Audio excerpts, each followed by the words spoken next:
வழக்காடுமன்றத்திற்கு நடுவராக அமர்ந்து இந்த நிகழ்ச்சி சிறப்பிக்க வந்திருக்கக்கூடிய வழக்கத்துக்குரிய பேராசிரியர் ரவீந்திரன் அவர்களை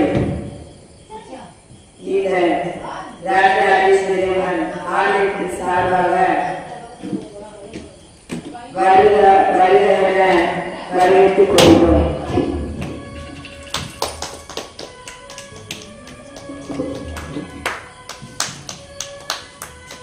அடுத்ததாக இந்த நிகழ்ச்சியிலே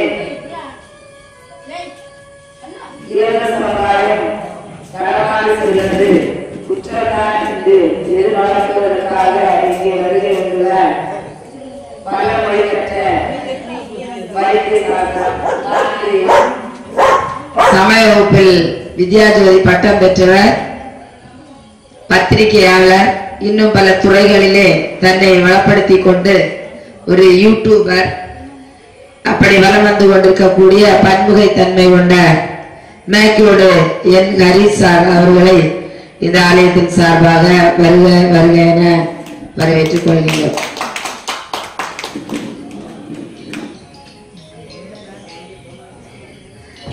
அடுத்ததாக இந்த நிகழ்ச்சியை செய்யப்படுவதற்காக வந்திருக்கக்கூடிய உங்கள் யாவரையும் வருக வருக என வரவேற்று இந்த வழக்காடு மன்றத்தை துவக்குகின்றோம்.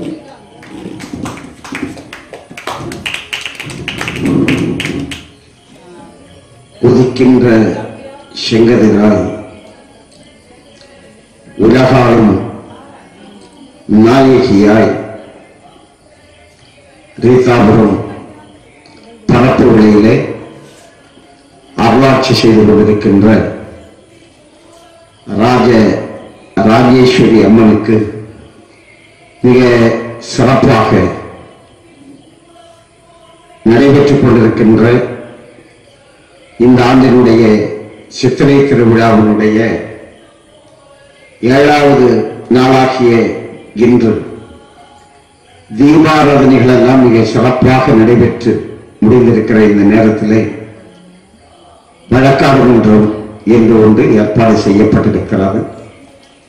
ஒரு நல்ல தலைப்பை வழக்கினுடைய கருவாக கொண்டு இங்கே இந்த மன்றத்திலே வாதத்தை எடுத்து வைக்க இருக்கின்றார்கள். அருமையான தலைப்பு, இன்றைய இளைய சமுதாயம் பாதை மாறி செல்கிறது என்பது குற்றம் என்று ஒரு வழக்கை இந்த மன்றத்திலே எடுத்து வைத்திருக்கிறார்கள்.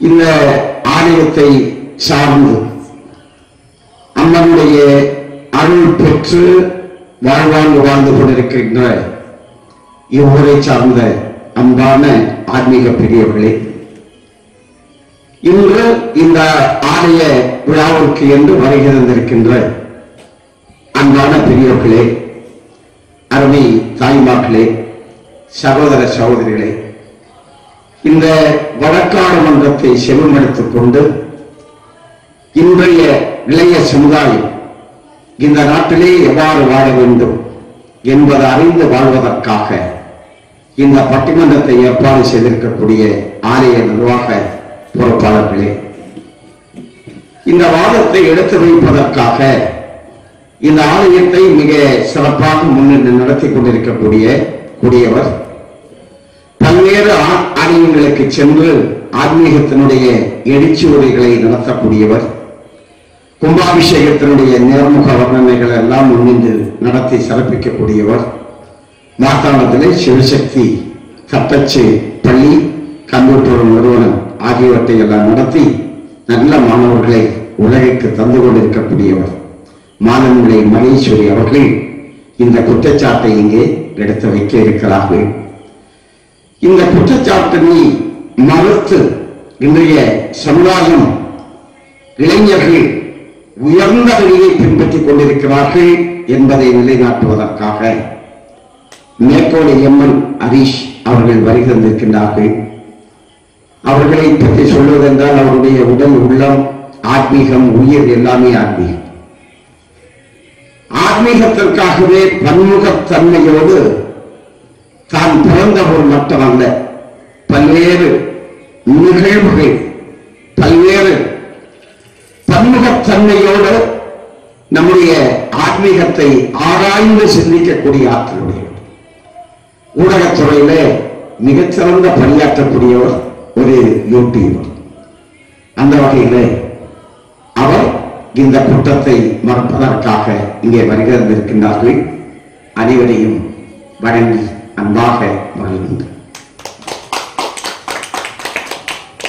அன்பானவர்களே, வழக்காடுதல் அப்படின்னா குழந்தைகளும் வழக்காடு. வீட்டில் அண்ணன் தம்பி இருக்கிறாங்கன்னு சொன்னா குழந்தைகள் அம்மாவோட சண்டை வச்சு வழக்கு போடுவாங்க. சரிதானே? சிலப்பதிகாரத்துல கண்ணகி ஒற்றை துணிச்சலாக நின்று வழக்காடினாள். சரியா? இன்னைக்கு தமிழ் உணர்வுகள் எல்லாம் மிக குறைஞ்சு போச்சு. எப்படி ஒற்றை ஆளாக நின்று வழக்காடினாள். அவளுடைய வழக்கு தரப்பினால் கொடுங்கல்லூர் அம்மான்னு சொன்னா யாரு? சக்குளத்து அம்மான்னா யாரு? எல்லாம் கண்ணகி தான். கண்ணகி தெய்வம். ஆற்றுக்கால் ஒரு நெருப்பு வச்சா 1 கோடி பொங்குதுன்னா அவளுடைய அந்த ஆற்று. ஆகவே மனிதனும் தெய்வமாகலாம் என்கிற உயர்ந்த சிந்தனையோடு கண்ணகி அங்கே வழக்குரைத்தாள். சரிதானே? நம்முடைய மன்றத்திலே இருவர் அமர்ந்திருக்கிறார்கள். வழக்கை கொடுத்தவர் எதிரும் பொருளுமாக இருப்பாங்க. சண்டை வைக்கிற மாதிரி இருக்கும்.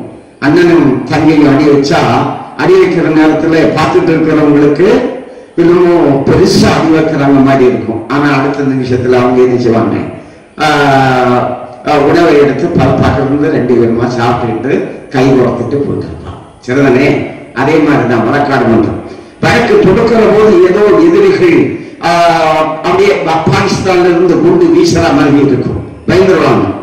ஆனா வழக்கை எதிர்த்து நிற்கக்கூடியவர் அதுக்கு மேல அணு ஆயுதங்களை வீசுற மாதிரி அப்படி வீசிட்டு இருவார். பார்த்தா பயமா இருக்கும். ஆனா இறங்கி போற போது 2 பேரும் தோளோட தோளாக கை உடட்டு போவாங்க. ஆகவே இந்த வழக்காடு மன்றம் என்ன செய்யறது என்று சொன்னால் ஒரு தெளிவை நமக்கு தருவதாக இருக்கு. நம்முடைய பெற்றோர்களாக இருந்தால் நம்முடைய பிள்ளைகள் எப்படி வளரணும், பிள்ளைகளாக இருந்தால் நம்முடைய பெற்றோர்களை நம்ம எப்படி பாதுகாக்கணும், இளைஞர்களாக இருக்கிற போது நாம் வாழுகிற இந்த சமுதாயத்துக்கு நம்ம என்ன செய்யணும், வாழுகிற சமுதாயத்துக்கு நாம் என்ன செய்யணும், பெற்றோர்களோடு நம்ம எப்படி நடந்துக்கணும் என்கிற சிந்தனைகள் எல்லாம் வரும். அப்ப எனக்கு ஒரு சிந்தனை, ஒரு காகம் ஒரு நீதிமன்றத்தில் சென்று ஒரு வழக்கை தொடுக்கிறார். ஒரு காகம் என்ன வழக்காக இருக்கும்? நான் சாப்பிட வைத்திருந்த வலையை நரி வஞ்சனையாக கவர்ந்து கொண்டது குற்றம். நரி வஞ்சனையாக கவர்ந்து கொண்டார். உடனே நீதிபதி என்ன சொல்றாருன்னா, அந்த நரி எங்கே இருக்கிறது என்று உடனடியாக இந்த நீதிமன்றத்தில் ஒப்படைங்கள், நீதிமன்றத்தில் ஒப்படைங்கள். நரியை ஒப்படைச்சாச்சு. நரி ஒரு வார்த்தையை சொன்னார். என்ன சொன்னதுன்னா, கணவன் நீதிபதி அவர்களே, நான் ஒரு பாவமும் செய்யல. காக்கை ஒரு பொருள் கிடைச்சால் என்ன செய்யும்? காக்கை ஒரு பொருளை கண்டா என்ன செய்யும்? காக்கை சீக்கிரமா எடுத்துட்டு போகாத பார்த்துங்க. நல்லா உன்னிப்பா கவனிச்சுங்க. எவனுமே தூண்டில் போட்டு காக்காவை பிடிக்க முடியாது. எவனும் வலையை போட்டு காக்காவை பிடிக்க முடியாது. நம்மளை போட்டு 100 ரூபா தந்தா பிடிச்சிட்டு போயிடுவோம். 100 ரூபா தந்தா பிடிச்சிட்டு போயிடுவான். என்னுடைய சின்ன வயசுல எல்லாம் நான் பார்த்துருக்கிறேன். அநியாயமா ஏதோ ஒரு கொள்கட்டை வாங்கி கொடுத்தா மாறிட்டோம். ஆனா காக்கை அப்படி மாறாது. ஆனால் ஒரு உணவுப் பொருளை கிடைத்தால் அந்த காகம் என்ன செய்யும்னா, தன்னுடைய இனப்பறவைகளை அழைத்து உண்ணும். காக்கை கரவா கரைந்து உண்ணும். காக்கை கரவானம் மறைக்காது, கரைந்து உண்ணும், அழைத்து சேர்ந்து உண்ணும். எங்களது நாட்டு திருவள்ளுவர் சொன்னார் மாதிரி பேசுகிறார். திருவள்ளுவர் அப்படி சொல்லி இருக்கிறாரு, அதனால நீங்க ஒரு பாட்டு பாடணுமே, அது வடைய கீழே போடுது, நல்ல குணம்னு நான் எடுத்துட்டு போட்டேன் அப்படின்னு விடுதலை செய்கிறேன். இதுல குற்றம் இல்லையே, விடுதலை செய்கிறேன் அப்படின்னாரு. நரி நேர போச்சு. யார்கிட்ட? அந்த பாட்டிகிட்ட போச்சு. பாட்டி நரி இந்த காக்கை இப்படி நீதிமன்றத்துல போய் ஒரு வழக்கு தொடுத்திருக்கு. என்ன வழக்குன்னா, ஏன் பேர்ல ஒரு வழக்கு ஒன்னுட்டு இருந்ததுன்னா வழக்கு எழுதிட்டு போனான். நீ ஒரு வழக்கு தொடுத்துக்கோ, அதுக்கு வேண்டிய செலவெல்லாம் நான் செய்யறேன்னு நரி கிளம்பி ஓடி வந்தான். இப்ப நீதிமன்றத்துல வழக்கு இருக்கு, சரியா? அதே மாதிரி வழக்கு தொடுக்கிறதுக்காக நம்முடைய மானன்மை மகேஸ்வரி அவர்கள் தயாராக இருக்கிறாங்க. இந்த வழக்கை எதிர்ப்பதற்காக மேற்கொண்டு ஹரீஷ் அவர்கள் உறுதியா இருக்கிறார், இது குற்றம் இல்லை அப்படின்னு. ஆகவே ஒரு நல்ல கருத்து. இந்த வழக்கை முன்வைப்பதற்காக அம்மா அவர்களை அன்போடு அழைக்கிறேன். குரு பிரம்மா குரு விஷ்ணு குரு தேவோ மகேஸ்வர குரு சாட்சாத் பரபிரம்மா தஸ்மை ஸ்ரீ குரவே நமக. வணக்கத்துக்குரிய நடுவர் அவர்களே, என்னுடைய நான் வைக்கின்ற வாதத்தை எதிர்ப்பதற்காக இங்கே வருகை தந்துள்ள எதிரணி வழக்கறிஞர் அவர்களே, இந்த நிகழ்ச்சியை கேட்பதற்காக இங்கே அமர்ந்திருக்கின்ற சுவைதர்களே, உங்கள் அனைவருக்கும் என்னுடைய வணக்கம். வணக்கத்துக்குரிய நடுவர் அவர்களே, இன்றைய இளைஞர் சமுதாயம் பாதை மாறி செல்கிறது என்பது குற்றமே.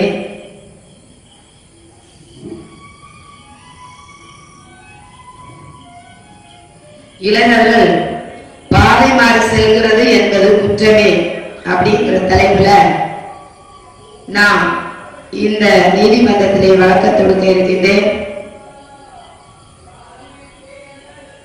நீதிபதி அவர்களே, ஒரு இளைஞர் சமுதாயம் அல்லது இளைஞன் தானாக பாதை மாறி செல்லவில்லை என்பதுதான் என்னுடைய வாதம். முதலாவதாக அவன் பாதை மாறி செல்வதற்குரிய காரணம் பெற்றோர்கள். இரண்டாவதாக அவன் பாதை மாறி செல்வதற்குரிய காரணம் அரசினுடைய தவறான கல்விக் கொள்கை. மூன்றாவதாக அவன் வாழுகின்ற சூழல். நான்காவதாக அரசின் தவறான பொருளாதார கொள்கை. இந்த 4 காரணங்களினால் தான் ஒரு இளைஞன் அல்லது இளைஞர் சமூகம் பாதை மாறி செல்கிறதை ஒழிய உண்மையாலுமே அவர்கள் ஆற்றல் மிக்கவர்கள், மலையை மடுவாக்கும் சக்தி படைத்தவர்கள், மணலை கைதாக திரிக்கும் சக்தி படைத்தவர்கள், இப்படிப்பட்ட இளைஞர்கள் அவர்களால் குற்றம் செய்யவில்லை. அவர்கள் குற்றவாளிகள் அல்ல. அவர்களை பல்வேறு விதங்களில் சிக்க வைக்கின்ற இந்த பெற்றோர், இந்த அரசினுடைய கல்விக் கொள்கை, அவர் வாழ்கின்ற சமூக சூழல், அரசினுடைய தவறான பொருளாதார கொள்கை, இவற்றால் தான் இந்த இளைஞன் பாதை மாறி செல்கின்றான் என்கின்ற வாதத்தினை நான் வைக்கின்றேன். எதிரணி வழக்கறிஞர் இதை சரியென்று ஒத்துக்கொண்டால் இப்பொழுதே நாம் வழக்கை முடித்துக் கொள்ளலாம் என்று கூறி அமர்கின்றேன். குற்றம் ஒரு 4 குற்றங்களை அடக்கி இருக்கிறாங்க. ஒன்று பெற்றோர்கள் இளைஞர்களுக்கு வழிகாட்டுவதில்லை. இரண்டாவது கல்விக் கொள்கை சரியில்லை, கல்விக் கொள்கை சரியில்லை என்பது இரண்டாவது குற்றம். மூன்றாவது குற்றம் சமூகத்தினுடைய சூழல். சமூகம் என்பது நாம் வாழ்ந்து கொண்டிருக்கக்கூடிய கட்டமைப்பு. நாலாவது அரசினுடைய தவறான பொருளாதார கொள்கை. அரசாங்கத்தினுடைய தவறான சட்டத்திட்டங்களை வச்சுக்கலாம். பொருளாதாரம் உண்மை அப்ப நான் ஒரு விஷயத்த சொல்லி ஆகணும். நமக்கு புலவர்களும் சொல்லலாம். ஒரு நாடு, ஒரு சமூகம், ஒரு வீடு நல்லா இருக்கணும்னா இளைஞர்கள் நல்லா இருக்கும். இளைஞர்கள் நல்லா நான் இப்ப வர கையில பார்த்தேன் குறைச்சல். ஒரு கடையில ஒரே தள்ளுக்கு என்னடா தேடிப்பாங்க ஆட்டோ வேகமா இருந்துச்சு. என்னடா தள்ளுன்னா ஒவ்வொருத்தரும் கையில வாங்கி வச்சுட்டு பல எடுத்துட்டு போறாங்க. அதுக்குள்ளேயும் தள்ளுறாங்க, இதுக்குள்ள புடுங்குறாங்க, இதுக்குள்ள சின்ன பசங்களை அங்க கூட்டம் கூட்டமா பார்க்கணும். சரியா? காரணம் இந்த நாடுமே அதில் அடங்கிடும். அதனால இந்த நாடு புத்தகத்தை வச்சிருக்கிறாங்க. ஆனால் இளைஞர்கள் அப்படிப்பட்டவர்கள் அல்ல. அது ரொம்ப முடிவு சொல்லும். ஆகவே ஒளிபடைத்த கண்ணினாய் வாழாமல் பாரதியார் பாடினார். அந்த இளைஞர்கள் பாலைவனம் செல்லுகிறார்கள் என்பது குற்றம். ஒரு குற்றத்தை 4 வகை அடிக்க வச்சிருக்கிறாங்க. அதுல முதல் குற்றம் முதல்ல மறக்கிறதுக்காக. முதல் குற்றம் என்ன?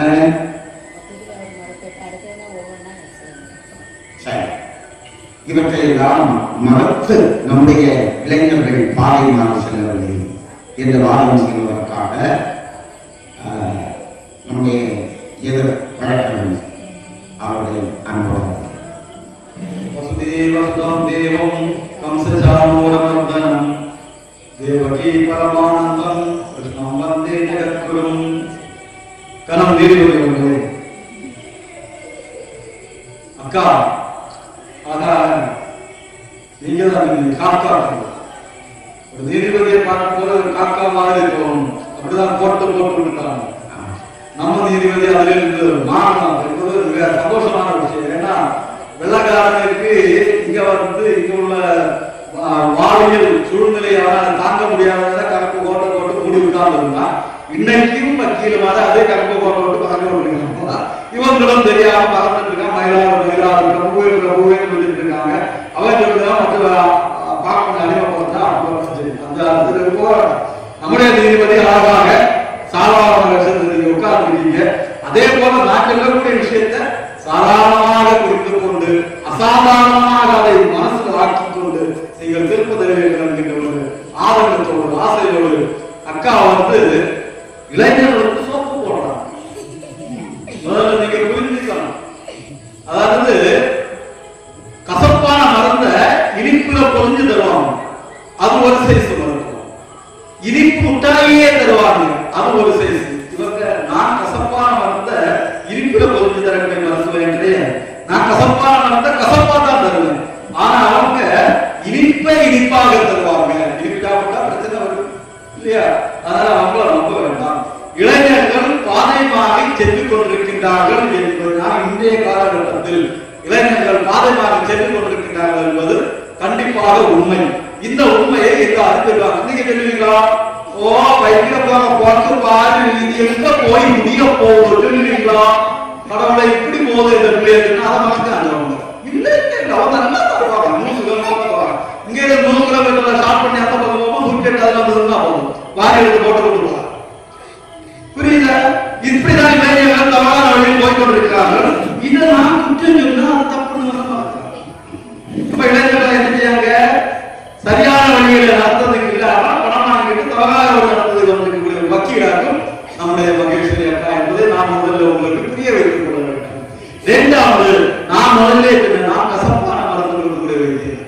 நான் சொல்லும்போது உங்களுக்கு கசப்பா இருக்கலாம். இப்ப நீங்க சிரிக்கிட்டு கொஞ்சம் கழிஞ்சு நான் சொல்லும்போது உங்களுக்கு கோபப்படும். இருக்குங்க நான் பேண்ட் மாதிரி ஏறிதான் போட்டு எங்க ஸ்டைலு நீங்க யாரும் பேண்ட் சொல்லுறது இவனுக்கு தோணுனா இருக்கும்னு கிடையாது. நான் சொல்லுவேன் அதனால கசப்பு வரத கசப்பா தான் தருவேன். புரியுதுங்களா? அதனால இளைஞர்கள் பாதைமாக செல்கிறார்கள். அவங்க சொன்னாங்க பாவத்தை தப்பு முதல் குற்றம் யாரா? பெற்றோர்களே. பெற்றோர்கள் காரணம் முதல்ல பெற்று போட்டாங்க. வாழ்க்கை முறையில உங்களுக்காக உங்களுக்கு தெரியுமா? நீங்க அப்பா அம்மா சொல்லுறத இங்க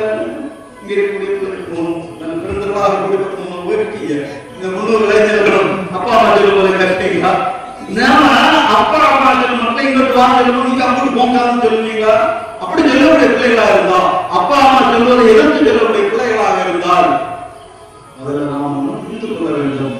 எதிர்த்து பேசுவதற்கு நமக்கு தெரிந்த வார்த்தைகளை நம்முடைய வாயை வர சொல்லி தந்தது யாரு? முதல்ல இருக்குமா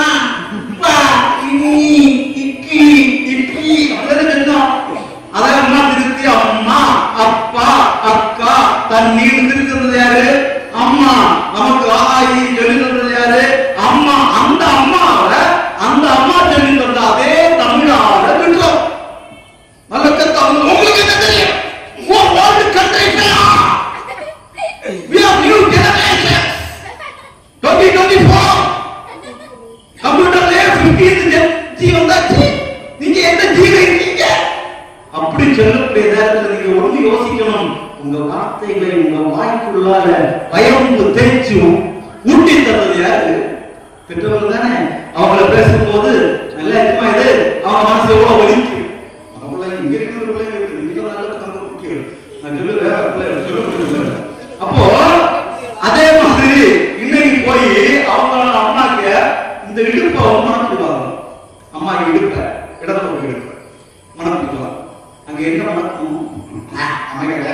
அப்படின்னு சொல்ல வேண்டாம். அங்க உங்க ஆயுள் பணம் இருக்கு. பார்த்தோம்னா அங்க இருக்கு. யோசித்து இருக்குமா? ஒருத்தர் இடுப்பு திருத்தி கல்யாணம் பட்டத்தை கொடுத்து பிள்ளை இடுப்பு எடுத்துட்டு போய் பஸ் இறங்கி அந்த பக்கம் போனா பார்த்தா சொல்லுவீங்க. அம்மா எங்க அப்போ தந்தனம் பூசி தந்துருக்குன்னு சொல்லி அதை கழுவி இன்னைக்கு அம்மா ஒரு கவர்ல போட்டு கவர்க்குள்ள தோணுச்சு. அதை அந்த கவர்லயே ஆகி தேங்கி எல்லாம் செஞ்சு கடைசியில் அதுக்கு ஸ்கின் டிசீஸ் வரக்கூடிய அளவுக்கு ஆட்டாங்க. அது வேற விஷயம். ஆனா இந்த நமக்காக இந்த தியாகத்தை செய்த அம்மாவை நம்ம எடுத்துக்கலாம். அந்த அம்மாக்கு வைக்கலாமா? வச்ச உடனே நீங்க பொதுமக்களுக்கு வாய்ப்பு கொண்டு எழுந்திருக்கணும். வக்கீல அப்படி சொல்லக்கூடாது. அம்மாவுக்கு சொல்லக்கூடாது. உங்க அப்பாவுக்கு இந்த தோலை நடந்து வரணும். அந்த தோலை என்ன நடக்கும்? கொஞ்சம் துப்பல் நடக்கும். வச்சிருப்பீங்க அப்பா தேனு பாய்ச்சதுன்னு சொல்லுவாங்க. அந்த தேனு பாய்ச்சதுன்னு சொல்லி சந்தோஷப்பட்டவங்க அப்பாவை இங்க குற்றம் கொடுத்துருக்காங்க. அப்பா தான் காரணம், அம்மா தான் காரணம். தயவுசெய்து பெற்றோர்கள் எந்த வகையிலும் இந்த வழக்கில் காரணம் இல்லை. ஒரே ஒரு வகையில காரணம் அந்த ஒரு காரணத்தை தவிர வேற எந்த வழியிலும் தவறு. ஏன்னா இன்னைக்குள்ள இளைஞர்கள் படிக்க போகும்போது 5 கிளாஸ்ல படிக்கும் போது அவனுக்கு என்ன வேணும்? போன் கையில வேணும். போன் இல்லைன்னா முன்னாடியெல்லாம் பழைய பாட்டி ஒரு பச்சை இலையில வச்சு அதில் தேய்ச்சிருந்தாங்க. இப்ப பேத்தி அங்க இருந்தாங்க, பாட்டி அங்க இருந்தாரு, பேத்தி இங்க இருந்தாரு. பாட்டி கையில இலை, பிள்ளை கையில போன். அவ்வளவு தேய்க்கா இவ்வளவு தேய்ச்சி தேய்ச்சி இந்த தேய்ச்சல பிடிச்சி வாங்கி பாருங்க. அதோட அந்த வீடு நிம்மதியை அப்படி ஒரு பிள்ளைய எப்படி திருத்த முடியும்? இதுகிட்ட சொன்னா எப்படி கேட்கும்? இந்த பையன்கிட்ட சொன்னா என்ன கேட்கும்? பையன் சாயங்காலம் யாரும் பையன் தெரிஞ்சு ஒரு வார்த்தை தமிழ் ஒரே ஒரு வார்த்தை அடியே 100 வார்த்தை தமிழ் ஒரு வார்த்தை இதுதான் நடக்குது. வேற ஒரு பேச்சு இல்லை. இவருக்கு இந்த போன பிடிச்சாங்க என்ன ஆகும்? அது பேசி முடிச்சவங்க அந்த சிமெண்ட் பண்ணி வேற ஒரு போட்டு வேற இப்படி இளைஞன் கெட்டு போகின்றார். அவரை எத்தனை தடுக்க முடியும்? தாய்மார்கள், தந்தைமார்கள். அதுக்கு மேல ஒரு பைக் என்னென்ன ஒரு முள்ளப்பான் எனக்கு அது இல்லைன்னா நான் இப்ப செத்த போடுவேன். நாளை எனக்கு நீங்க பைக் வாங்கி தரலன்னா நான் அவ்வளவுதான் அப்படின்னு சொல்லுவோம். ஒரே ஒரு பிள்ளை ஒன்னே பணத்துக்கு ஒண்ணுமே இப்போ ஒண்ணுமே தலைக்கால கொஞ்சி அப்போ ஒண்ணும் இல்ல உங்க கடைசியில தப்பிக்க வாய்ப்புகளும் நல்லா தெரியும். அப்ப தவிர்க்க வாய்ப்புகளும் சொல்லிட்டு கேட்க பைக்க வாங்கி கொடுத்து நான் அனுபவம். இந்த மாதிரி சாவை ஒரு இளைஞனை அப்பா அம்மா இருப்பாங்க. அடுத்து ஒரு அரசாங்கம், அரசுடைய கல்விக் கொள்கை. அரசாங்கம் நல்ல கல்விக் கொள்கையை தந்திருக்கின்றது. தேசிய அளவில் கல்வி கொள்கையை தந்திருக்கின்றது. தேசிய அளவில் அந்த கல்வி ராமாயணம் மகாபாரதம் அதில் உள்ள கருத்துக்களால் அதில் வாரமாக ஒரு கல்வி திட்டத்தை தந்திருக்கின்றது. இங்க புகுத்த விடாதவர்கள் போய் கேட்கணும். அங்க போய் வர காரணம் புகுத்த விடாத அந்த கல்வியை எங்களுக்கு கொண்டா, எங்களுக்கு இந்த கல்வி தான் தேவை, தேசிய கல்வி எங்களுக்கு தேவை என்று சொல்லணும். விட்டுட்டு இவன் போட்ட முக்கப்படுத்திட்டு அதை படுத்திக்கிட்டு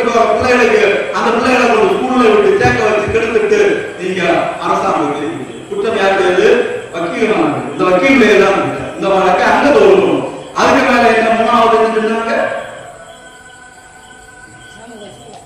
சமூக சூழல். இது ஒரு வகையில நான் சம்மதிக்கிறேன். பாக்சினி எல்லாத்தையும் எதிர்க்கும். பாக்சினி சம்மதிக்கிறது. சமூக சூழல். சமூக சூழல்ல பிள்ளைங்க ஸ்கூலுக்கு போவாங்க, காலேஜுக்கு போவாங்க, அங்க பக்கத்துல இருக்கிற பிள்ளைங்க பெரிய போன் இருக்கு, எனக்கு சின்ன போனாவது இருக்கலாம், அப்படி இப்படிலாம் கேட்கக்கூடிய ஒரு சிச்சுவேஷன். அடுத்து காணக்கூடிய வாழ்க்கைகள், சில விஷயங்கள், தொடர்பு கொள்ளக்கூடிய விஷயங்கள், நண்பர்களுடைய தூண்டுதல்கள், இப்படி நிறைய விஷயங்கள் இந்த பிள்ளைகள் கிடைக்கிறது. அதனால சமூக சூழல் என்பதை நான் ஒரு பாதிச்சதாக ஆரம்பிக்கிறேன். அடுத்து சட்டத்திட்டங்கள். ஐயா தெரிவிக்க அரசாங்கத்துடைய சட்டத்திட்டங்கள் ஒரு காரணம். சட்டத்திட்டங்கள் கண்டிப்பாக ஒரு காரணம். சட்டத்திட்டங்களுக்கு எந்த சந்தேகம் கிடையாது. சட்டங்கள் கடுமையாக வேண்டும். இன்னைக்கு என்ன நடந்தது? தேர்தல் நடந்தது.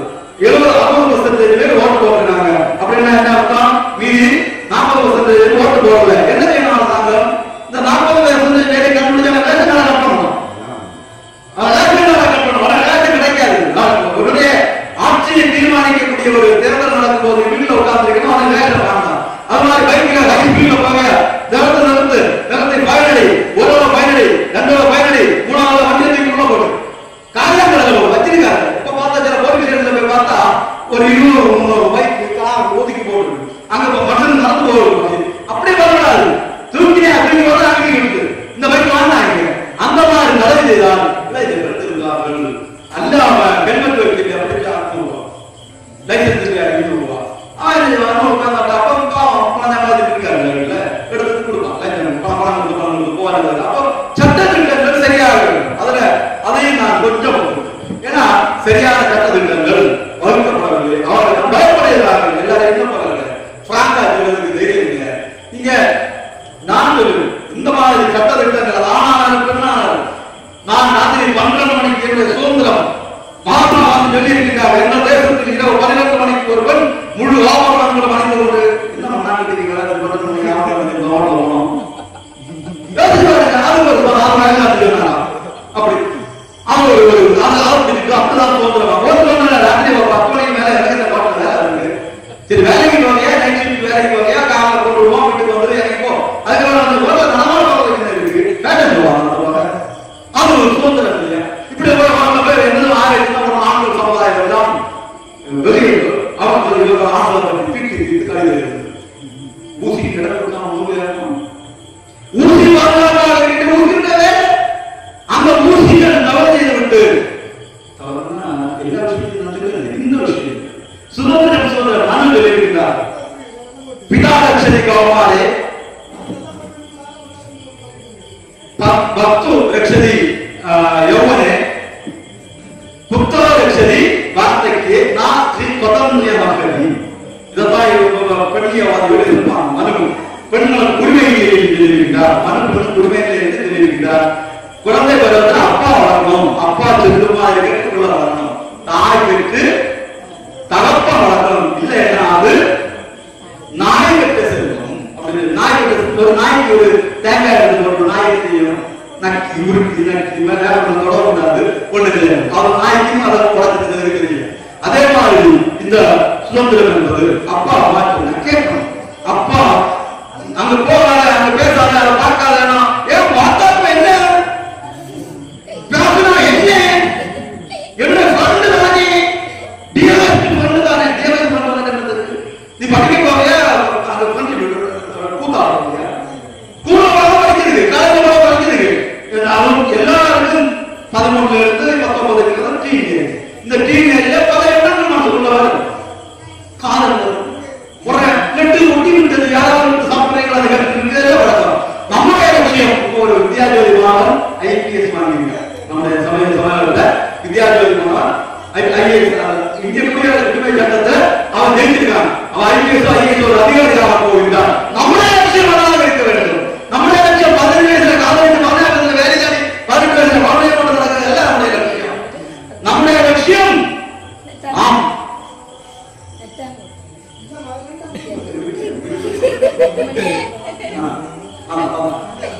அப்ப நம்முடைய விஷயம் என்னது? ஐஏஎஸ்ஓ ஐபிஎஸ்ஓ என்ன வேலை, என்ன ஒரு அரசாங்க வேலையோ, ஆசிரியர் எந்த வேலையை வாங்கி வாழ்க்கையை கொண்டு போது அதற்கான படிப்பு தான் 19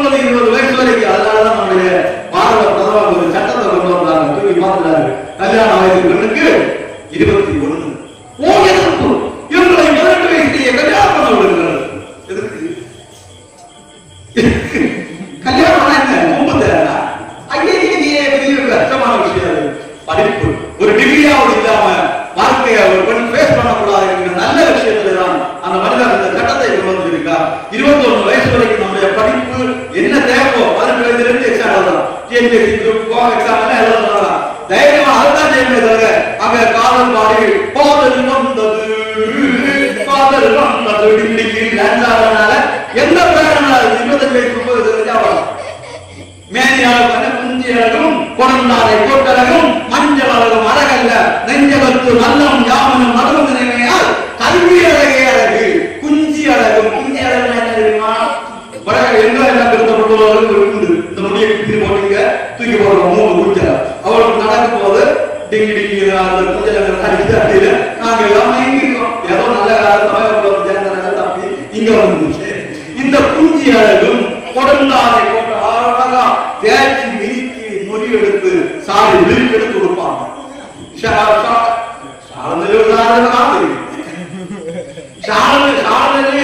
அப்படி மறைக்கிறதுக்காக ஒரு சாதம் தர முடிஞ்சாங்க. இன்னைக்கு அந்த சாடு ஒன்னி களத்துல எப்படி நடக்கும் அதுவும் போச்சு. களத்துல நடக்கும் சாலை அத்தை நடக்கும். துணி வாங்கும்போ உங்களுக்கு கலந்து பார்க்க என்ன புரியும்? சாலம் அப்படின்னா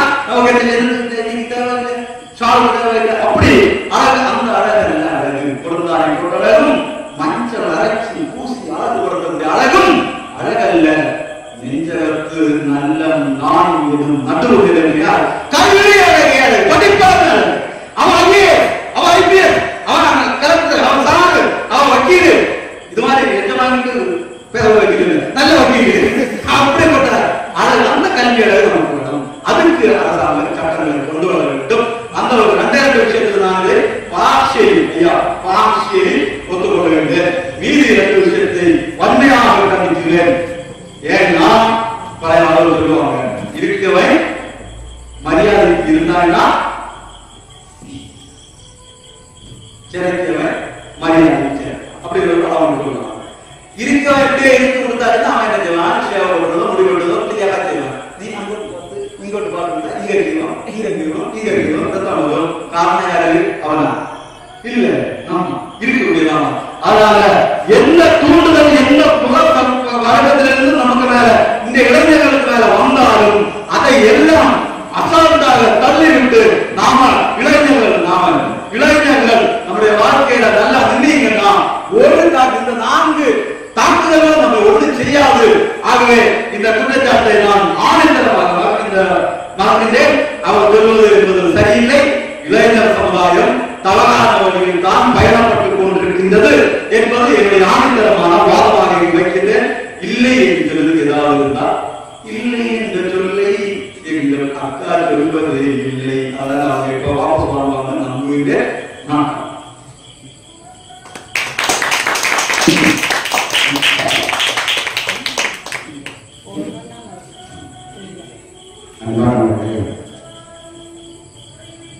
இது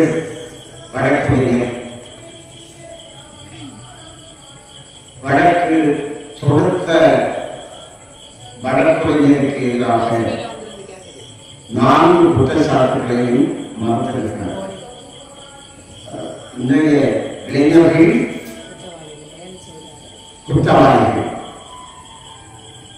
என்று அவர் வாதத்தை எடுத்து வைத்திருக்கிறார். பெற்றோர்களை சொல்லுகிறவர்கள் மிக சிறப்பாக சொன்னார். நான் அதை கழிக்கிறதுக்கு நம்முடைய சமூகம் எப்படி இருந்தது கட்டமைக்கப்பட்டிருந்தார். 2வது கல்விக் கொள்கை எப்படி இருந்தார் அதையும் சொல்லியிருக்கிறார். 3வது சுற்றுச்சூழல் நம்முடைய சுற்றுச்சூழல் எப்படி இருந்தது என்பதையும் நம்முடைய முன்னோர்கள் சொல்லியிருக்கிறார்கள். பெற்றோர்களையும் சொல்லுவோம். அடுத்ததாக நம்முடைய பொருளாதார கட்டமைப்பு சட்டத்திட்டங்கள் என்பதையெல்லாம் சொல்லி நம்முடைய பிள்ளைகள் புத்தமற்றவர்கள் சொல்லியிருக்கிறாங்க. இப்போ பெற்றோர்கள் குற்றவாளிகள் அப்படிதானே என்று வாதத்தை எடுத்து வைப்பதற்காக வழக்கத்தோன்றவர் வணக்கத்துக்குரிய நடுவர் அவர்களே, ஒரு குழந்தையை வளர்க்கின்ற பொழுது கூலி தொழிலாளி தந்தை அல்லது விவசாய கூலி, விவசாயம் செய்பவர், நான் பட்ட கஷ்டம் என் பிள்ளை படக்கூடாது அப்படின்னு சொல்ற பெற்றோரை விஜயில போடணும். இந்த பெற்றோர் தான் அதான் அன்றைக்கு விவசாயம் எப்படி வளர்ந்து நடுவாரு. அப்பா காலையிலேயே வயலுக்கு போயிடுவாரு. அப்பாவுக்கு கஞ்சி கொண்டு கொடுக்கறது மாதிரி பிள்ளைகளை கூட்டிட்டு அம்மா போவாங்க. அப்பா கஞ்சி குடிக்கிற வேலையில இந்த பிள்ளை என்ன செய்யணும்னா அந்த டமாட்டி எடுத்து கொத்தி தொழிலை இறங்கி வேலை செய்து அப்படியே விவசாயத்தை படிக்கிறான். இன்னைக்கு நாம கஷ்டம் பிள்ளை படக்கூடாது, யாமில்ல மேல மண் ஊட்ட கூடாது, யாமில்ல பிகாஸ் எடுக்கக்கூடாது, எனக்கு ஒரே ஒரு பிள்ளை உண்டு இப்படி சொல்லக்கூடிய பெற்றோர்கள் பிள்ளைகளை தவறு செய்ய தூண்டுகிறார்கள். எப்போதும் தேவைக்கு பணம், பிள்ளை பெற்றோரை ஏமாற்றி பிள்ளைகள் பணம் வாங்குறாங்க.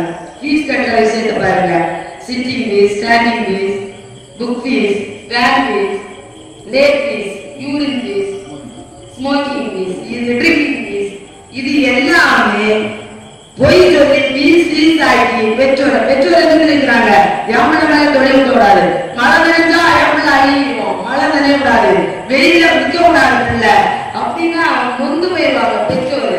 இந்த பெற்றோரை கட்டாயம் கண்டிக்கணும் சார். இந்த பெற்றோர்களாலதான் யாம் இந்த பிள்ளை விவசாயம் படிக்கக்கூடாது, தொழில் படிக்கக்கூடாது, வேலை செய்யக்கூடாது, பிள்ளை நோக்கூடாது வளர்த்த காரணத்தினால இந்த பிள்ளைங்க எல்லாம் பாதை மாறி செல்கிறார்கள். ஆனா அந்த பிள்ளைங்க பாதை மாறி செல்ல இப்படி பெற்றோர் எப்ப கேட்டாலும் ஃபீஸ் கொடுப்பாங்க, காத்துல அடக்கதான வச்சு கொடுப்பாங்க, காலத்துல அடக்கதான வச்சு கொடுப்பாங்க, சொத்தை விட்டு கொடுப்பாங்க, ஜீவாதாரத்தை சொத்து வீடையே விட்டு கொடுக்குறாங்க, தெருவிலே இருக்கிறாங்க. இந்த மாதிரிப்பட்ட பெற்றோர்களால் இந்த இளைஞர்கள் பாதை மாறி செல்கிறார்கள். உலகை கற்றுக் கொடுக்கல, உறவு கற்றுக் கொடுக்கப்படவில்லை, உறவு யாருன்னே தெரியவில்லை. இப்ப கல்யாண வீடுகளை போய் பாருங்க சார், உன்னோட பிள்ளை எங்க இருக்கா, பக்கத்துல தான் இருக்காங்க, ஒரு ட்ரெஸ் போட்டு ஒரு மாதிரி இருக்கும் பாருங்க. இந்த மார்க்கெட்ல அப்படி போகும்போது சார்கிட்ட பேசிக்கிறீங்க, அப்பதான் கூட்டிட்டு போறது அப்படின்னு கேட்பாங்க. நான் ஒரு கடைக்கு கூட்டிட்டு போய் ஒரு பாட்டி எழுதி பிள்ளை இது யாருன்னு கேட்டாரு. கேட்டு நான் விரும்பி எதுக்குள்ள உச்சி முடி எப்படி இருந்துச்சா, இது என்ன முடி அப்படின்னு. அந்த முடி எப்படி இருந்துன்னா இந்த வடலி பணம் வந்து இடம் வந்து எப்படி இருக்குங்களே சார், வடலி பணம் ஓடை இருக்கிற மாதிரி அந்த முடியெல்லாம் எப்படி இருக்குது, முடி ஆயிரம் இருக்குமா அப்படிங்கிற மாதிரி. இது அந்த பெற்றோரை சொல்றாங்க. என் பிள்ளை அவன் விருப்பத்துக்கு போட்டு அந்த பையன் எப்படி நடக்கான், இந்த பையன் எப்படி நடக்கான், அவன் விருப்பத்துக்கு போட்டு அவன் விருப்பத்துக்கு போட்டு என்ன தேவையான கொடுத்துருவாரு. அவங்க கிழிஞ்ச உடை கொடுப்பாங்க. ஆனா இந்த பிள்ளைங்க கிழிஞ்ச உடைய ஃபேஷன் வாங்கி கொடுக்குறாங்க. அன்னைக்கு நடுவர்களே கிழிஞ்சதை தச்சு தச்சு தச்சு அதை கையில் விட்டு போச்சுன்னா வெக்கப்பட்டு கூறி குறுகி நடந்த இளைஞர்கள் இன்னைக்கு கீறி கீறி விட்ட பேண்டையே அதிக விலை கொடுத்து வாங்குறாங்க. இது ஃபேஷன் ஆனவர்களே. இதுக்கு யார் அனுப்பிச்சாங்க, இதுக்கு யார் காசு கொடுத்தாங்க? முட்டுக்கு கீழே துணி போடாத பொம்பளை பிள்ளைய வளர்க்கிற பெற்றோர்களை என்ன சொல்லணும்னு சொல்லுங்க. இப்படிப்பட்ட தவறான காரணங்களால் நடுவர்களே பைக்கு பிள்ளைங்க கேட்கிறாங்க, பெற்றோரை சொல்லணும். நான் வாங்கி தர பைக்கை ஓட்ட முடிஞ்சா நீ ஓட்டு, இல்லையா பைக் ஓட்டண்டா நீ வீட்டை சொல்லலாமா வேண்டாமா? சொல்ல மாட்டாங்க. பிள்ளைங்க என்ன கேட்கிறாங்களோ அதிக தொகைக்கு வாங்கினா இவங்களுக்கு சந்தோஷம். எவ்வளவு 3.5 லட்சத்துக்கு பைக் வாங்கிச்சு. நாகர்கோவில் போலீஸ் பிடிச்சான் 22 லட்சம் ரூபாய் பைக்க டிராபிக்ல ஓட்ட தெரியாம டிராபிக் போலீஸ திட்டிட்டு போறான். பெரிய போலீஸ்வரர் பைக் விலை 22 லட்சம். இப்படிப்பட்ட பெற்றோர்களால் தான் இந்த இளைஞர்கள் பாதை மாறி செல்கிறார்களே தவிர அவர்களால் பாதை மாறவில்லை. உடை, உணவு பழக்கம் அருமையான கதை. ஒரு பையனுக்கு உப்மா இருக்கிறாங்க, ஸ்கூலுக்கு போறது, உப்மா சாப்பிட்டு போட்டும் இல்ல அசியோட போவாங்க. இவன் பார்த்த உடனே இப்படியே இருக்கிறாங்க. அம்மா 2-3 வாட்டி அப்படி இப்படி போனவங்க பார்த்தாங்க. யான் இப்படி இருக்க, யான் இப்படி இருக்க. அம்மா உப்மாவை பார்த்தேன்னா நகுமாவோட ஞாபகம் வந்து அதுதான் நான் இப்படி இருக்கேன். அப்படியா அது என்ன மாவு போல எந்த கடையில இந்த சென்னை நான் வாங்கி கிட்டிக்காரன் நீ இன்னும் திணிச்சு போ. நடுவர்களே இப்படிப்பட்ட பெற்றோர்களால் நிச்சயமாக இந்த இளைஞர்கள் பாதுகாப்புடன் செல்வார்கள். அதனால உழைக்க கற்றுக் கொடுக்காத பெற்றோர், உணவு கட்டுப்பாடை உருவாக்காத பெற்றோர், பிள்ளைகளுடைய உடல்நிலையை பேணாத பெற்றோர், ஆடைகளை பேணாதவர், கவனம் செலுத்தாதவர்கள், அவர்களுடைய உதாரணத்தை வரவேற்றுக் கொண்டிருக்கக்கூடிய கோயிலுக்கு கூட்டிட்டு போக மாட்டாங்க. கோயில திருவிழா இல்லாம சொல்லுவாங்க, ஒரு ஓட்ட படத்தை உதாரணம் போடுவாங்க. அந்த குலதெய்வ வழிபாடை கற்றுக் கொடுக்காத பெற்றோர்கள் எப்படி குற்றவாளியாக மாட்டார்களே?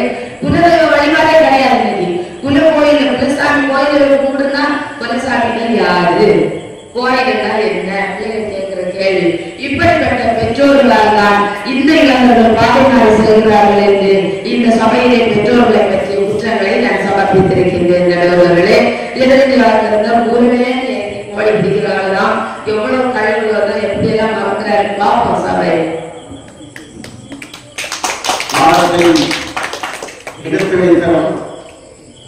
பெற்றோர்கள் இத்தனை குற்றங்களை செய்கிறார்கள். நாம கூட சில இடங்களை பார்க்கிறோம். ஆனா நம்ம பெற்றோர்கள் குற்றவாளிகளா? பெற்றோர்கள் குற்றவாளிகளா? மறந்து பேசுவதற்காக ஐயா பொய்யுடையவன் சொல்வதினால் மெய்போலனே மெய்போலனே என்று பார்க்கிறார். பொய்யுடையவன் சொல்வதினால் மெய்போலனே அந்த வாடி போச்சு. அப்படி அம்மா வந்து குற்றம் கிடையாது. ஆனா ஒரு விஷயம் தெரியுமா, இளைஞர்கள் தங்கள் சார்பாக பாடுவதற்காக பணம் கொடுத்து கொண்டு விட்ட வரைக்கும் இளைஞர்கள் தான் தூக்கி கொடுத்து கொடுத்தாங்க. இளைஞர்கள்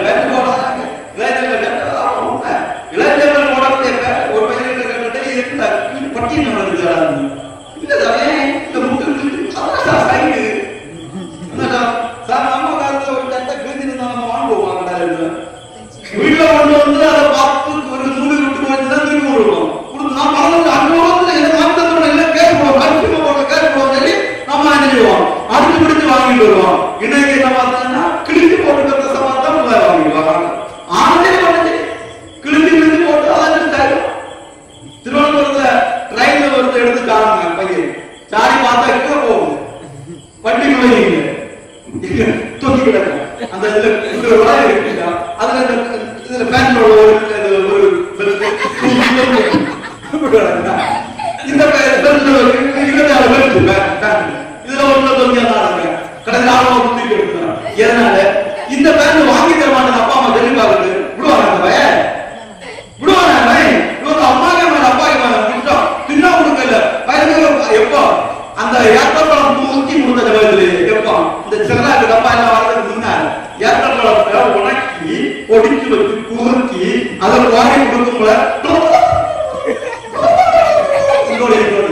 காலஞ்சி ஏற்றப்பழம் வாங்கி அரைஞ்சாலும் உணக்கி இறம்பரிச்சாலும் வாசனையால வச்சு பாதுகாத்து கதைக்கு மக்கள் குடிடாக்கள் தங்கவங்களுக்கு கொடுத்தப்போ உங்களோட பீச்சி விட்ட பையன் அப்போ தெரியாத பயத்திலே இந்த வார்த்தை சொன்னாங்க பைக் வாங்கிக்கிறாங்க. பைக் வாங்கினா பூஜா வாங்கிடுங்க இல்ல அவங்களும் கொண்டு போவாங்க. மாமா மாட்டுக்கு எப்போ 15 வயசுல மாமா அவ்வளவு அப்ப வாங்கிடுங்க அவ்வளவு அப்ப. இப்படி தவறாக பாதையில் போகக்கூடிய மாணவர்களை இளைஞர்களை பாதுகாப்பதற்கு நீங்க நிற்கிறீங்கன்னா அதுக்காக வேண்டி பெற்றோர்களுக்கு நல்ல குற்றத்தை ஒரு அவங்க இதெல்லாம் பெற்று வளர்த்து உங்களுக்கு தெரியுமா நமக்கு சின்ன வயசுல நம்ம எத்தனை வயசுல கறி கொட்டி இருக்கோம். உங்களுக்கு எத்தனை வயசுல ஆமா ராத்திரி வெட்டுவதை ஒன்றுமே கறி கொட்டி குடிச்சு கோயில் திருவிழான்னா கறி கொட்டது இதெல்லாம் அதுவும் என்ஜாய்மெண்ட் சமயம். ஆனால் எப்ப கல்யாணம் ஆச்சோ எப்ப வளர்ந்தாச்சோ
நீ பள்ளிக்கூடத்துல கல்லூரியில படிக்கும் போதே கூட உன்னுடைய குலத்தில் இருக்கக்கூடிய அந்த தொழிலை படி. ஏன்னா அந்த தொழில்கள் மறைஞ்சு போகின்றன, நிறைய தொழில்கள் மறைஞ்சு போகின்றன, அதனால படிக்கிறது. அதை கேட்காம அப்படி அப்பா சொன்னா கேட்குமா? அதனால பெற்றோர்கள் அந்த குற்றத்தை சுமத்துவதை நான் வன்மையாக கண்டிக்கிறேன். ஒரு பெற்றோர் என்ற முறையிலும் அதுக்கு மேல நிறைய விஷயங்களை பார்த்தவன் என்ற முறையிலும் நான் அதை கண்டிக்கிறேன். 100 இளைஞர்களை தாருங்கள், நான் இந்த உலகத்தை மாற்றி காட்டுகிறேன் என்றார் சுவாமி விவேகானந்தர் 1800 சில்லறை வருஷத்துல. 1900 இணைஞ்சு 2024 வந்தாச்சு. உலகத்தை மாற்றுவதற்கு இளைஞர்கள் இன்னும் வரவில்லை என்றால் காரணம் பெற்றோர்கள் அல்ல. சமரப்பு விட்டா சமரப்பு விட்டு வந்துட்டேன் பயந்து காரணம் ஒரு 3 வயது பின்ன வராது. குடும்பம் இருக்க மாட்டார், குடும்பம் திருப்பி வாங்குவோம் அப்படி இப்பதான் தமிழ் வார்த்தை போவான். பிள்ளைகளோட போவான், அடுத்த பரிசு எடுப்போம். அவ்வளோ எல்லாம் நல்லா படிச்சு மட்டும் மட்டும் ஜெயிச்சிருவோம். பேப்பர் இந்த வார்த்தையை கை போகலாம். தப்பு இல்லை, வார்த்தையை திருத்த கை போகணும். அப்படி சொல்ல இளைஞர்கள் தான் கேடு சமயம் கோயில ஒரு கோயில போய் சட்டக்கடத்தல் குருதர சிவம் கோயில் சட்டக்கடத்தல் வயதுக்கு இந்த இதுக்கு கீழே இருக்குது இதுக்கு நெகிழ வரைக்கும் மற்ற இதுக்கு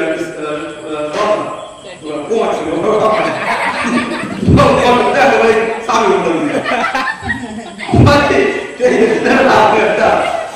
நீ கட்டணம் வாங்கிக்கலாம் கேட்டான்.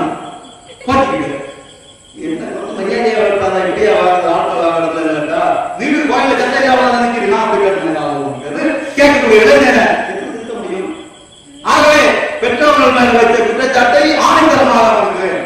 எந்த விதமான சந்தேகத்துக்கு இடமில்லாமல் இருக்கிறேன். பெற்றோர்கள் எல்லா வரைக்கும் கொடுக்கத்தான் செய்கிறார்கள். படிக்கணி கொடுக்கிறார்கள், அவர்களுக்கு எல்லாம் செய்து கொடுக்கிறார்கள், தடுக்கிறார்கள், குற்றம் சொல்லுகிறார்கள், எல்லாம் செய்து பார்க்கிறார்கள். ஒரு அளவுக்கு மேல ஒரு தாய்க்கு மேல வளர்த்தாச்சுன்னா தான் தோளுக்கு மேல வளர்த்தாச்சுன்னா தோழன் ஒன்று மேல ஒன்று கிடையாது போச்சு. அதனால இந்த உங்களுடைய பெற்றோர்கள் மீது வைத்த வாதங்களை ஆணித்தரமாக நான் மறக்கின்றேன். எந்த சந்தேகமும் இல்லாமல் மறக்கின்றேன். குற்றவாளிகள் அல்ல என்று தன்னுடைய வாதத்தை நிறைவேற்றியிருக்கிறாங்க. ஆனால் பெற்றோர்களுக்கு இருக்கிறாங்க. அடுத்ததாக அரசினுடைய கல்விக் கொள்கை. கல்வி என்றால் என்ன? கல்வி என்றால் எல்லாம் படிக்கிறோம். கல்வி என்றால்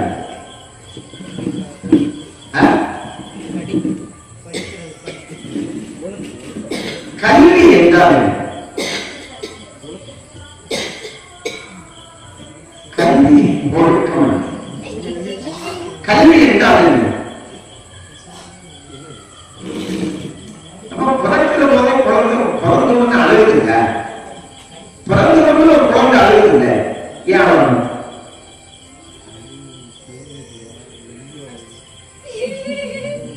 ஏன் பிறந்தவங்க ஒரு குழந்தை அழுகுங்க? குழந்தை தாயினுடைய கர்ப்பத்தில் இருக்கிற போது தாய் உண்ணுகிற உணவை அது ஒன்று இன்னொரு திரை பார்த்தீங்களா? என்னுடைய முந்தி வழியாக காற்று உச்சி வழியாக உணவு போகும். இந்த குழந்தை பிறக்கிறதுக்காக போராடு, தாயினுடைய வயிற்றிலிருந்து பிறக்கிறதுக்காக போராடு. தாய் நினைச்சா அவன் பிள்ளையை பெற்றுக் கொள்ள முடியாது, பிள்ளை நினைச்சா தான் பெற்றுக் கொள்ள முடியும். போராட்டம். இந்த போராட்டத்தின் வாயிலாக அவனுடைய உணவு தடைப்படும். முற்போக்கில பிறந்தவனால் பசிக்காது சரிதானே? அதுக்கு அறிவை திறந்து வந்தது, உடன் வந்தது சரிதானா? அந்த அறிவை தோண்டி எடுப்பது கண்டது தோண்டது, அறிவை தோண்டது, அதுதான் அறிவை தோண்டது.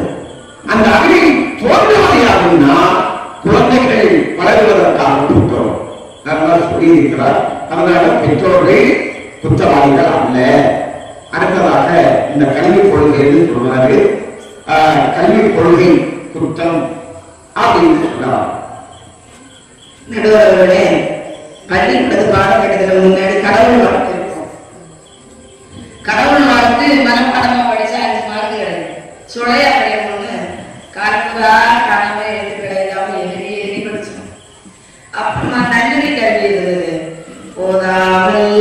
ஒரு நாளும் இருக்க வேண்டாம், ஒருவரையும் பொல்லாங்கு சொல்ல வேண்டாம்.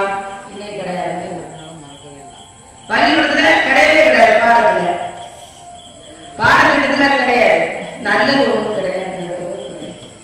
பள்ளிக்கூடத்துல இன்னைக்கு நல்ல வார்த்தை தமிழ்ல வாக்கியத்தில் அமைத்து எழுதுறது அப்படிங்கிற பரிபாடி இருக்கிறது. சென்டென்ஸ் மேக்கிங் இங்கிலீஷ்ல சொல்லுவாங்க, அது கிடையாது. நடுவர்களே, வாக்கியம் டீச்சருக்கே தெரியாது. பிள்ளைக்கு எப்படி பேசி பழகும், எழுத்தாரு கிடையாது, எழுதி பழகல. அடிக்கடி சொன்னாங்க, சின்ன குழந்தைங்கள அரிசியை பரப்பி வச்சு அதுல விரல் பிடிச்சி எழுதுனாங்க, மணலை பரப்பி விட்டு விரல் பிடிச்சி எழுத வச்சாங்க. அடுத்ததா என்ன பண்ணாங்க, ஸ்லைட் வாங்கி கொடுத்தாங்க. சின்ன பிள்ளைங்க பள்ளி போதும் எல்லாரும் ஸ்லைட் வாங்கி கொடுப்பாங்க. சாப்பீஸ், குச்சிக்கு காரக்கெல்லாம் உண்டு. கடல் குச்சியை கடலை தேடி பறக்க எடுத்து வச்சு வைக்கிறது, சாக்கடை குச்சி, மான் குச்சி, குச்சியில பல வகை. இந்த குச்சி கொண்டு ஸ்லைட்ல எழுதி எழுதி எழுதி துப்பி அழைச்சடிச்சு பச்சனை வச்சு அழைச்சடிச்சு எழுதி வளரும். இன்னைக்கு எழுத வேண்டாம், எழுதவே வேண்டாம். வாத்தியார் பிள்ளைய திட்டக்கூடாது, அழைக்கக்கூடாது. பிள்ளை எப்படி வருதோ அப்படியே விட்டாங்க. மார்க்கு மட்டும் முட்டை முட்டையா போடுறாங்க. அது போட்டாலும் வாத்தியார் பிள்ளையா படிக்கல, ராத்திரி எழுந்து படிச்சுட்டு. இந்த தவறான கல்வி கொள்கை கடவுள் வணக்கத்தை சொல்லல, உறவை பத்தி சொல்லல, மரியாதையை சொல்லிக் கொடுக்கல, ஒழுக்கத்தை கற்றுக் கொடுக்கல, அட்டெண்டன்ஸ் கூட வேணும்.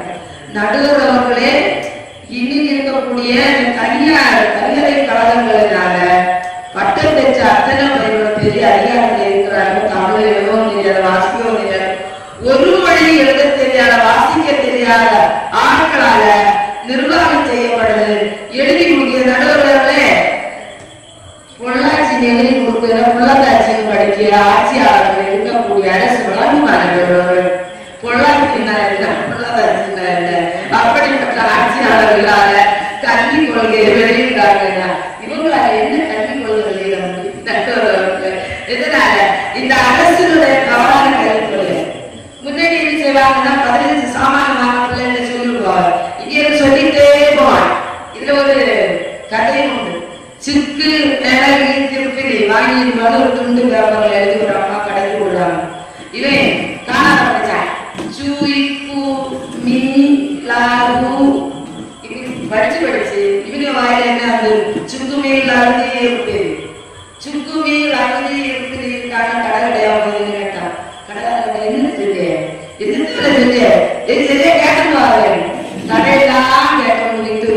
அம்மா அப்படி சாதனமே கடையில இல்லையான்னு நேரத்துக்கு நான் வாங்கினேன். கடையில வா போனோம், கடைக்கு போனோம், கூட்டிட்டு போறாங்க. டேய் பிள்ளைங்க சுக்கு மிளகு திருப்பிலையும் கொடுக்குறது வாங்க வந்தாரு, இல்லே இருக்கா கடையில. அப்ப அந்த கடைக்காரங்க அவங்க பிள்ளைங்க அவங்க சொல்ல சொல்லிருக்காங்க. என்ன கேட்டாங்க, இவங்க சுக்கு மிளகு திருப்பி வாசிக்கிறது அவன் ஆர்வம் போடாம காணாம படிச்சுட்டான். அதே மாதிரி நிறைய சாதனங்களை அரை நாள் பயில 10 பைசா மல்லி 4 நாள் இப்படி நிறைய சொல்லி விடுவாங்க. இதுல நம்ம கணக்கு மனசிலாச்சு பிள்ளைகள். இந்த கணக்கு தெரிஞ்சுனாங்க, இப்ப கணக்கு தெரியாது. இதுல இருந்து அந்த மூளைக்கு 4 சாமான் சொல்லி விட்டா 4 தடவை போகணும். இல்ல நான் போன் பண்ணி கேட்பேன், இது தெரிஞ்சலாம் அது தெரிஞ்சலாம் அப்படி நம்ம வாங்கி போடுவோம். கணக்கும் தெரியாது, எழுதவும் தெரியாது, படிக்கவும் தெரியாம இந்த அரசாங்கத்தினுடைய கொள்கையினால பிள்ளைகளோட வாழ்க்கையை நடந்து போகுது.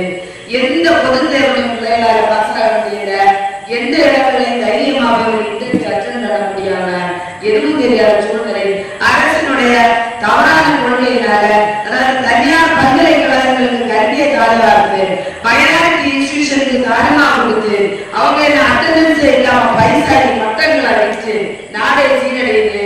அதனால இப்படி பைசா கொடுத்து வாங்கின பட்டத்தை வச்சு ஜீவிக்க முடியல.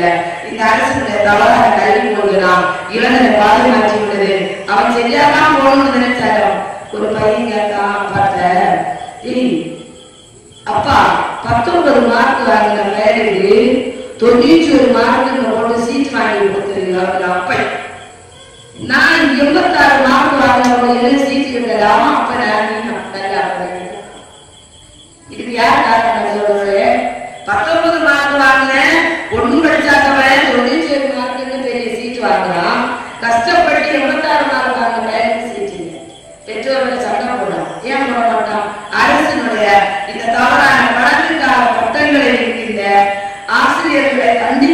கொடுக்காமல் பிள்ளைகளுக்கு எழுத படிக்க சொல்லிக் கொடுக்காதவர்கள் பள்ளிக்கல்வியோட இருக்கிறதுனால இந்த பிள்ளை பாரமாடி போறோம்.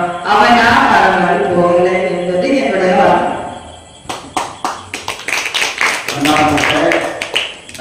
நல்ல ஒரு வாதத்தை எடுத்து சென்றிருக்கிறார்கள். கல்வி கொள்கை தவறானது.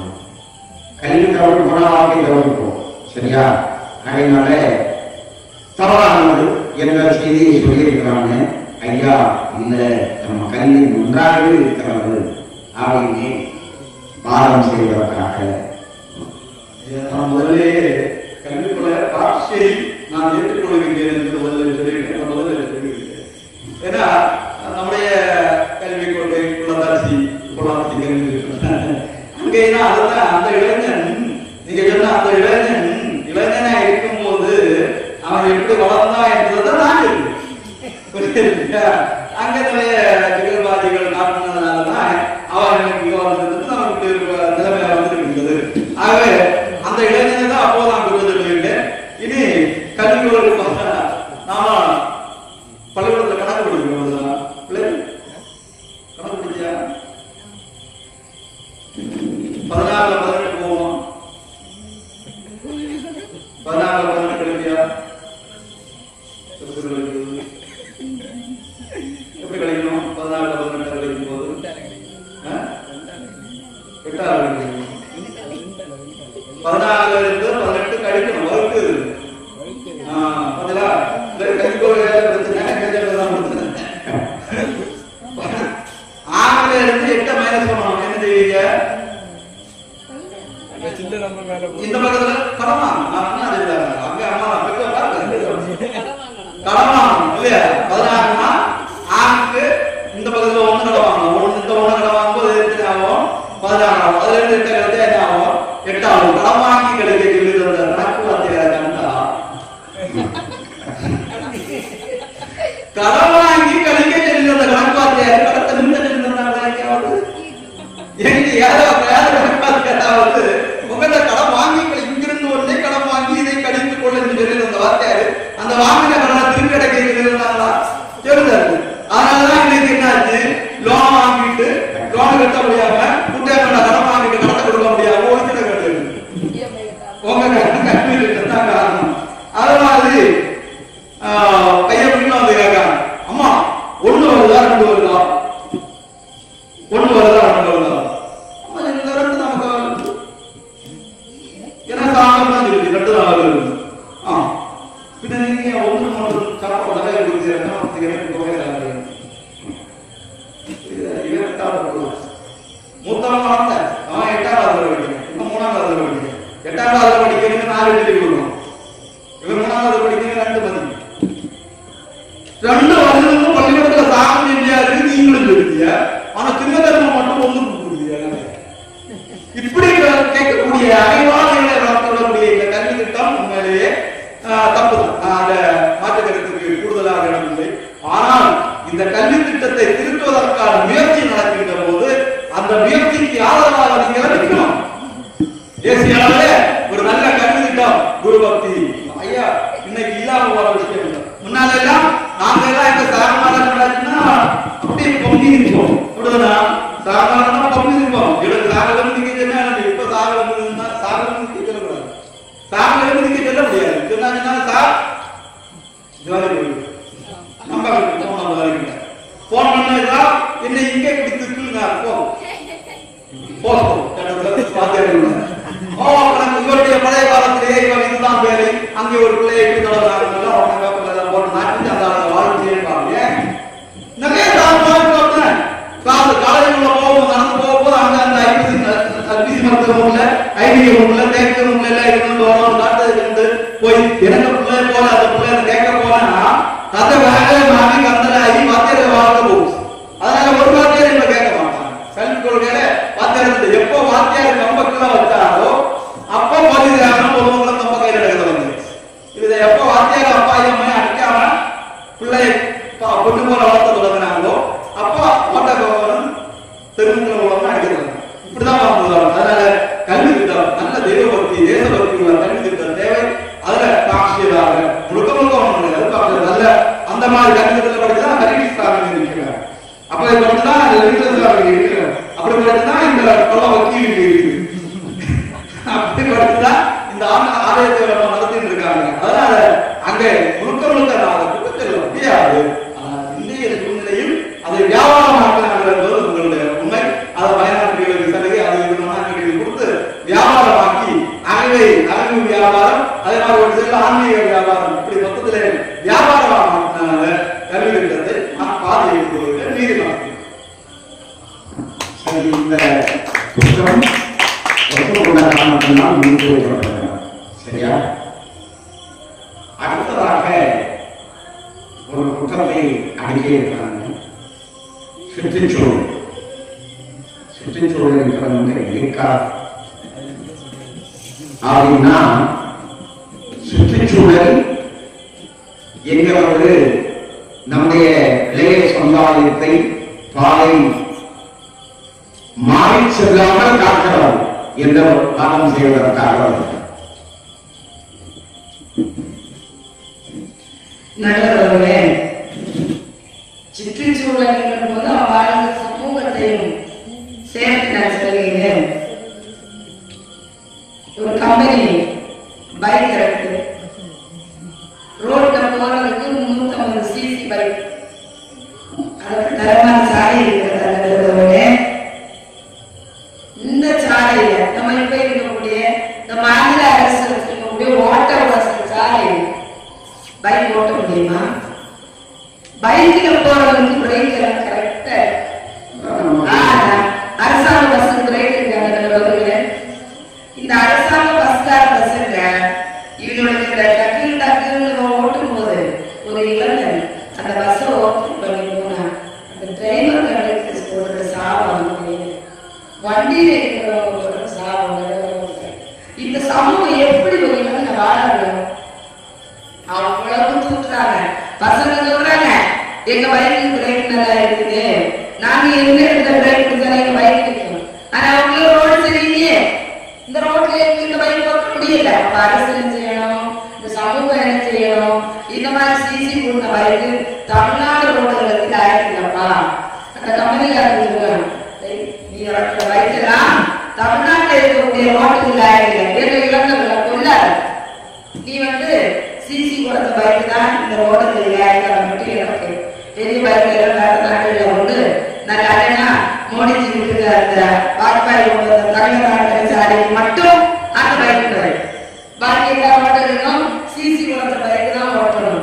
அந்த நண்பர்கள் வட்டம் எழுதுவே சமூகம் சொல்லும்போது அனைத்துமே நண்பர்கள் வட்டம் இல்லை. பசிச்சு அடி வாங்கி கொடுக்கணும் கேட்கிறாங்க, கட்டி கேட்கிறாங்க. ஓட்டு போடுறாங்க, கட்டி முண்டா போடுறாங்க. கட்டி வாங்கி வச்சிருந்தாரு கேட்டான். அப்படி இல்லை வேணா போடல அப்படின்னா போட்டுட்டு போறேன். ஆனாலே உண்டு அங்க இருக்கு வெள்ளம்னா எடுத்துட்டு போ அப்படின்னு கொடுத்துட்டு அங்க இருக்கு ஒரு 2-3 எடுத்து போடுங்க. இப்படி சொல்லி முதலீடு செய்யலாம், போட்டு சொல்லி முதலீடு செய்யலாம். அதே மாதிரி அந்த கவர்ச்சியான பொருட்களை 5 ரூபாய்க்கு விற்கும். அந்த கவர் பாத்தீங்கன்னா அழகா இருக்கு, பாத்தீங்கன்னா ஒரு பசிக்கிறது சொல்லிட்டு 10 ரூபாய் பிஸ்கெட் வாங்கி வச்சாங்கன்னா அது எதிர்த்து உள்ள கடற்கரை கடையை வச்சு 2 பிஸ்கெட் ரூபாய். இந்த பிள்ளை எப்படி பசியா 10 ரூபாய் பிஸ்கெட் வாங்கி டீ குடிக்கிறான்னு பார்த்தா கதப்பட உணவுதான் கலப்படம். இந்த பாக்கெட் ஷாம்பு, இந்த பாட்டில அழுக்கு வெள்ளம், இந்த சோயா பவுடர், இதை இந்த பாக்கெட் விற்பனை ஒரு குழந்தை ஜாயம் இந்த தவறான உணவுகளினால, இந்த கலப்பட உணவுகளினால் உயிராக காட்டுக்கு மேல் இந்த ஆயில் புரோட்டா குரூட் ஆயில கலந்து தேங்காய் பாம் ஆயில் அப்படிலாம் விற்கிறாங்க. இந்த உணவுகளை சாப்பிடுற இளைஞர்கள் வாழ முடியாது. புரோட்டா சாப்பிட்டு சுண்டு சாப்பிடலாம், சிக்கன் இருக்கு அதை சாப்பிடுறாங்க பிள்ளைங்க. அவ்வளவுக்கு உடல்நிலை மோசமாகி போறாங்க.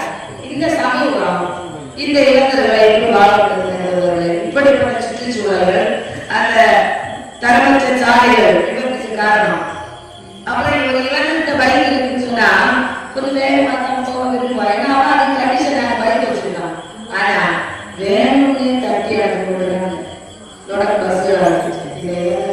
எப்படிப்பட்ட சமூகத்துல என்ன இப்படிப்பட்ட தவறான சமூக சூழல்களால இளைஞர்கள் பாதைமாறி செல்கிறார்கள். செய்யக்கூடியவர்களுக்கு அந்த கையை வச்சிருக்கிறாங்க. எல்லாமே கிளம்புறாங்க, எல்லாமே கிளம்புறாங்க, எல்லாமே ஆட்சி. ஆகவே சமுதாயம் குற்றவாளி என்பதை சொல்லியிருக்கிறாங்க. நீதிபதியோட அவங்க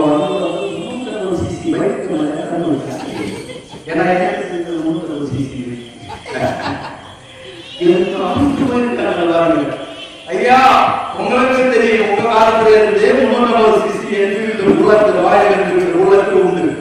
அந்த காலத்துல இந்த காலத்துல உண்டு. அந்த காலத்துல போய் எங்கேயுமே உள்ளத்து உண்டாட்டாங்க. 350 சிசி தான் உள்ளது. அதுக்கு ஒரு பிரச்சனையும் வராது. நான் ஒரு நாள் குடும்பத்தோட போக ஒரு பட்டி வந்து உட்காந்து பட்டிகை மேல ஏன் வைக்க முடியுது. நீங்க சாரா வைக்க போய் பாருங்க, அந்த இடத்துல பட்டி அங்க நடக்கும், நான் அங்க நடக்கும்.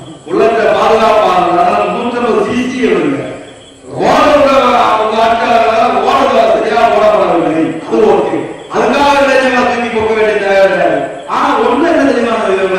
சும்மா சத்தியமா 40-30 கிலோமீட்டர் ஸ்பீட்ல அப்படி போன என்ன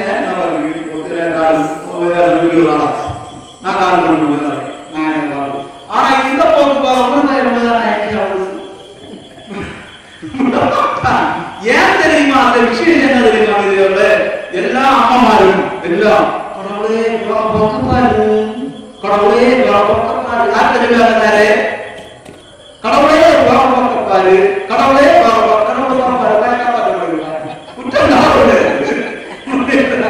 கண்களின் தண்டனை காட்சி வழி, காட்சியின் தண்டனை காதல் வழி, காதலின் தண்டனை கடவுள் வழி, கடவுளை தண்டிக்கே என்ன வழி? 350 சிசி வேண்டும்.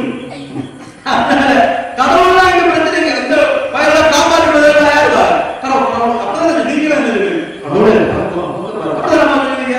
கடவுளை கடவுளை காப்பாற்று. அதனால இந்த இளைஞர்கள் பாதுகாக்கப்படுகிறார்கள். அதுக்காக அவங்க மோடா குற்றம் சொல்ல வேண்டிய தேவையாது.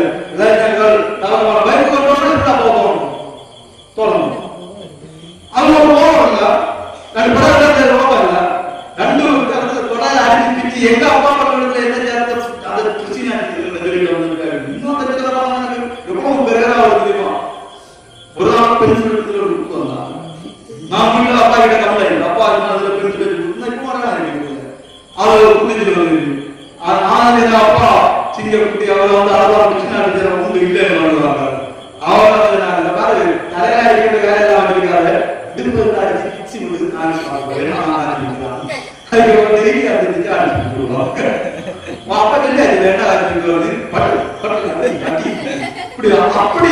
அடிச்சு கொடுத்தா போவான் போவான். அவங்க உட்காந்து நீங்க அதுக்கு வேலை சொல்லக்கூடாது. அட்டி கொடுக்கணும், 2 கொடுக்கணும். அதை எடுத்துட்டு 350 சிசி பைக் நண்பர்கள் அப்படியே வந்து பாதுகாத்து வாபஸ் வாங்கிட்டாங்க. நண்பர்கள் கட்டிங் எடுக்கிறாங்க, தொடங்கினாங்க. சேமிச்சல் விட்டுட்டாங்க. நான் கல்யாணம் தம்பிக்கு கல்யாணம், அந்த அக்காவுக்கு கல்யாணம் முதல்ல கேட்கு சாம்பார் தீபா. நாங்கள் அந்த கல்யாணம் தீபா அப்படி இருந்தான்.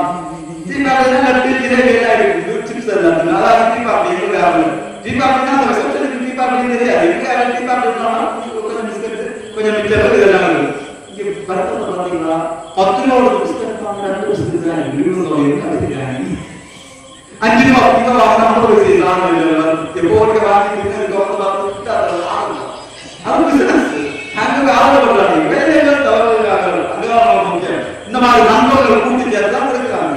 சமூகத்தோட நண்பர்கள் அறிஞர்கள் தான். அவங்க கல்யாணம் குடிக்காங்க, மரணம் குடிக்காங்க, சந்தோஷமானாலும் குடிக்க, சோகமானாலும் அது குடிக்கிற ஒரே சாதம் குடிக்க. இது என்ன மேஜிக்கா? ஒரே சாதம் சந்தோஷத்தையும் கூட்டுவான், தூக்கத்தை அப்படிதான் இருக்குது. அவங்க தவறு அங்க சம்பளத்தை சொல்ல அங்கே யாராவது கேட்டா கேட்க வேண்டியதானே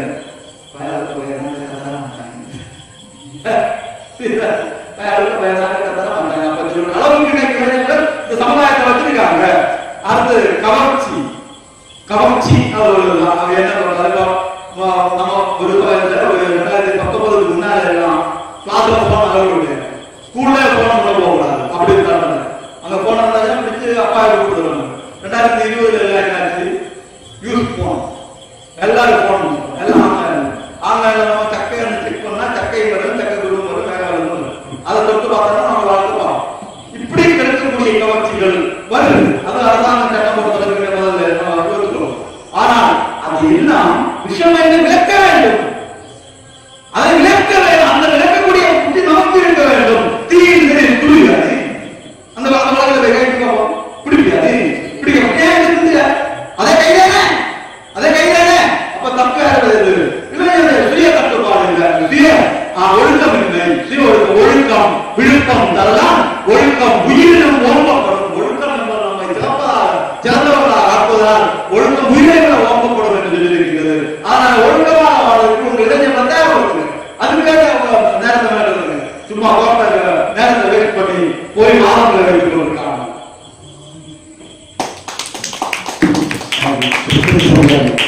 என்பதை சிறப்பாக சொல்லியிருக்கிறார்.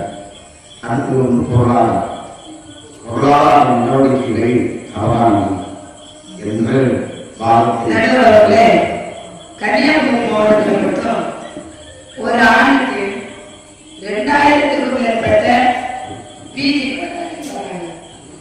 என்ஜினியரிங் பட்டங்கள் அறிஞங்க 5000க்கு மேல இவங்களுக்கு வேலை வாய்ப்பு இருக்கிறது. ஒரு கல்லூரி நிர்வாகம் பட்டதாரிகளை உருவாக்குவதற்கு முன்னர் வேலை வாய்ப்பை உருவாக்கி இருக்கிறது. வேலை வாய்ப்புகளை உருவாக்கி வைத்த பின்புதான் அதற்கான கல்வி திட்டங்களை உருவாக்க வேண்டும். இவர்களுக்கு வேலை வாய்ப்பு இல்லை. வேலை வாய்ப்பில்லாத காரணத்தினால் அவர் பாதை மாறி செல்கிறார். திருட போறது, திருடர்கள் எல்லாம் இளைஞர்கள் பட்டதாரி சொல்லி சுந்தரிக்கிறார். பிஹெச்டி படிச்ச பட்டதாரி ஒருவர் சுந்தரித்துக் கொண்டிருக்கிறார். பட்டதாரி கூறுவார். பட்டதாரி வேலை இல்லை, அவங்க ஏழை செய்யறாங்க. அப்படி மெத்த வைக்க போறோம், பெட்ஷீட் வைக்க போறோம், வட இந்தியாவுக்கு கூட போறோம், தேடி பிடிக்கிறான், அடையாளம் பார்க்கிறான், திருடுறான். அப்போ வேலை வாய்ப்பின்மைதான் இந்த சமூகத்துல பெரும் சீரழிவுகளை உண்டாக்குகிறது. அதோட தமிழ்நாடு அரசுக்கு பல முறை பொருளாதாரத்துக்கான மாற்று வழிகளை கொடுக்க வேண்டும். சாராய வித்தாதான் தமிழ்நாடு அரசு பிழைக்கும் என்று போதைகளை விற்று நடுவர்களே, நேற்றைய தினம் நான் வாட்ஸ்அப்ல பார்க்கிறேன். 15 வயசு சிறுவன், 15 வயசு சிறுவன் ஒரு கடை பெரிய காம்ப்ளெக்ஸ் பக்கத்துல போய் அடைஞ்சிருக்கான். என்னடான்னு பிடிச்சு கேட்டா, உன் வயசு கேட்டா 15, 300 500 ரூபாய்க்கு ஊசி போடுவாங்க. அது என்னடா ஊசி? போற ஊசி. அது போட்டா என்னடா கொஞ்சம் வேலை இருக்கும், மாதிரி இருக்கும். இந்த காசை எப்படி நம்ம கொண்டாடுறீங்க? நிச்சயம் எடுக்கிறோம், திருடுறோம், திருடி போத ஊசி. எல்லா கல்லூரி ஆசிரியர்களையும் போத ஊசி கிடைக்குது. எல்லா மருத்துவ கல்லூரி மாணவர்களுக்கும் தாராளமாக போதை கிடைக்கிறது. தெருவுக்கு தெரு டாஸ்மாக் கடைகளால இந்த இளைஞர்களுடைய பாதை முற்றிலுமாக சீரழிந்து சிக்கி சின்னாபின்னமாகி கொண்டிருக்கிறது. இந்த தவறான தமிழக அரசினுடைய பொருளாதார கொள்கையினால இளைஞர்கள் பாதை மட்டும் மாறவில்லை, உயிரே போயிட்டிருக்கிறது. இளைஞர்கள் பட்டாளமை அழிந்து கொண்டிருக்கிறது என்பது இந்த தவறான அரசினுடைய கொள்கையினால் என்பதை சொல்லி வார்த்தை இருக்கிறது. பொருளாதார கொள்கைகளால் அழிந்து கொண்டிருக்கிறார்கள் இந்த வாதத்தை சொல்லியிருக்கிறாங்க. இல்ல மருத்துவம் பேசுவதற்காக நீதிபதியோட ஆத்ம நிர்பர் பாரத் அப்படின்னு கேள்விப்பட்டிருக்கீங்களா? ஆத்ம நிர்பர் பாரத்னா சுயமாக திருப்தி அடையக்கூடிய வாய்ப்பு. அதுல முத்ராதிக்கம் ஒரு லோன். நீங்க படித்த பட்டதாரி சித்தாரி தற்கொலை அதெல்லாம் தப்பு. படித்தவன் தற்கொலை கூடாது.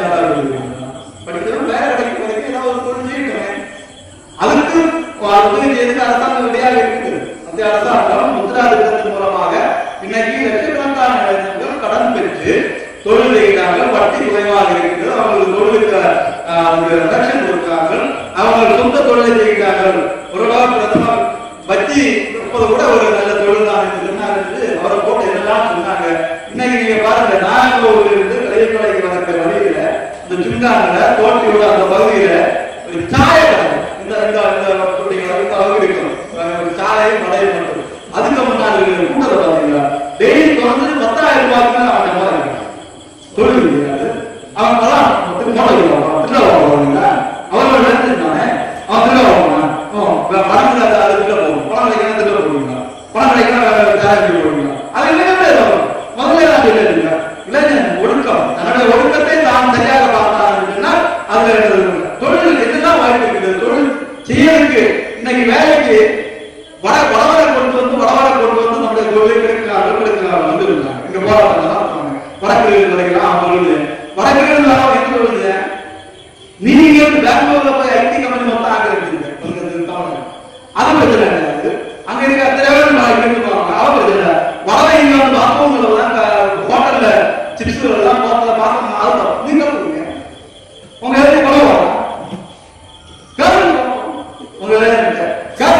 காசு போகணும்.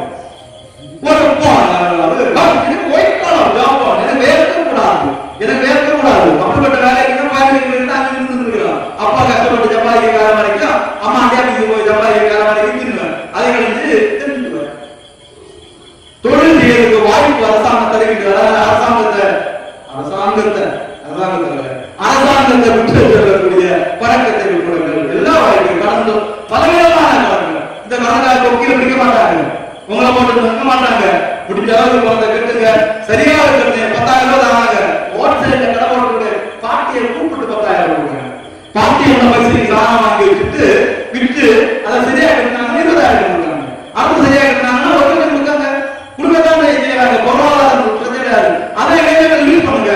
ஒரு அந்த QR கோடு வச்சு போன்மே ஜிபேல போது ஒரு ஆள் கேட்டாரு, இங்க யாருக்கு போன்மே தெரியும்? மரகலைக்கூடிய காமாட்சி பாட்டிக்கு போன்மே தெரியுமா? இன்னைக்கு காமாட்சி காமாட்சி பாட்டி தூக்குறதுக்கான கிளாஸ் வச்சிருக்காரு. பக்கம் என்ன இருக்காரு சின்னதா அது அப்படி சொன்னோம்னா பாட்டிக்கு அக்கௌண்ட் இருக்கு. அந்த அளவுக்கு நம்முடைய நாட்டை முன்னால கொண்டு போய் கொண்டிருக்குதா பொருளாதாரம்.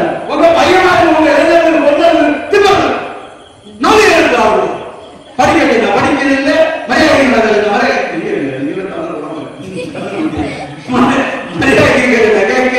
விளையாட்டு காது கத்திரிக்காய் மண்ணாங்கட்டி அதுக்கு உன்னைய கண்ணம் பார்க்க அப்பன் போல இருக்கிறது. அப்பன் போல இருக்கிற கண்ணா ஒரு 50 வயசு ஆகும். அப்ப தெரியலையா? அப்ப தெரியலையா? அப்ப வேலை சின்ன அப்பன் கேட்கல. புரியுது? அதனால அதெல்லாம் நம்ப கூடாது. உன்னுடைய விரைவில் வெண்டைக்காய் கிழிச்சுவாங்க, கொடவாய் கடிச்சுன்னு அவங்க விட்டுறாதீங்க, நம்பாதீங்க. சொன்னா அப்படியெல்லாம் நம்பாதீங்க. கேரட் உன்னுடைய கண்கள் திராட்சை பழமாக இருக்குது, திராட்சை பழம் செய்யணும். இதெல்லாம் நம்பாது. நம்முடைய லட்சியம், நம்முடைய இளைஞர்களுடைய லட்சியம். நான் இளைஞர்களை பொதுவாக அடித்து விட்டு சொல்வதில்லை. ஆனால் இளைஞர்கள் தவறாக போய்கொண்டிருக்கிறார்கள். அதை சரியாக இருக்குன்னா என்ன பலன் வருகிறார்கள் அப்படின்னு முடியாதுங்கிறத நான் திரும்ப இளைஞர்களை சொல்லுகிறேன். நான் குற்றம் சொல்ல நினைக்க வேண்டாம். நம்முடைய தேவை நம்முடைய வாழ்க்கை நன்றாக இருக்க வேண்டும். நம்முடைய எதிர்காலம் நன்றாக இருக்க வேண்டும். டீன் ஏஜ் என்று சொல்லக்கூடிய இந்த காலத்தை பாதுகாப்பாக கடந்து அடுத்த நிலைக்கு போக வேண்டும். பாதுகாப்பாக போக வேண்டும். நல்லதாக போக வேண்டும். நல்ல பிள்ளையாக வேண்டும். நல்ல பேரு வாங்க வேண்டும் பிள்ளைகளே. நாம் நாடு என்னும் தோட்டத்திலே நாளை மலரும் மலர்களே. நல்ல பேரை வாங்க வேண்டும் பிள்ளைகளே. எங்க வாங்க கிடைக்கணும்? ஒரு வாங்க நம்மளா இருக்கும். நல்லவை சொல்வதற்கு எத்தனை செய்யணும்? 100 நல்லது செய்யறதுக்கு ஒரே ஒரு கெட்டது செய்தாலும் என்ன ஆகும்?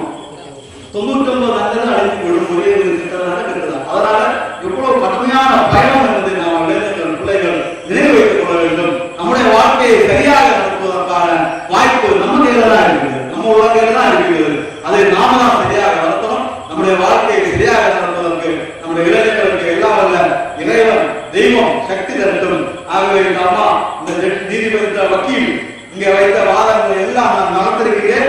அதுல ஒண்ணு கண்டுகிறது மட்டும் பாக்ஷியராக, ஒண்ணு பாக்ஷியராக, ஒண்ணு கால்வாசி. இந்த விஷயத்த மாநிலம் மத்திய நீதிமன்றம் இருக்கிறதுனால கால்வாசி மாநிலத்துல விட்டுருவோம்.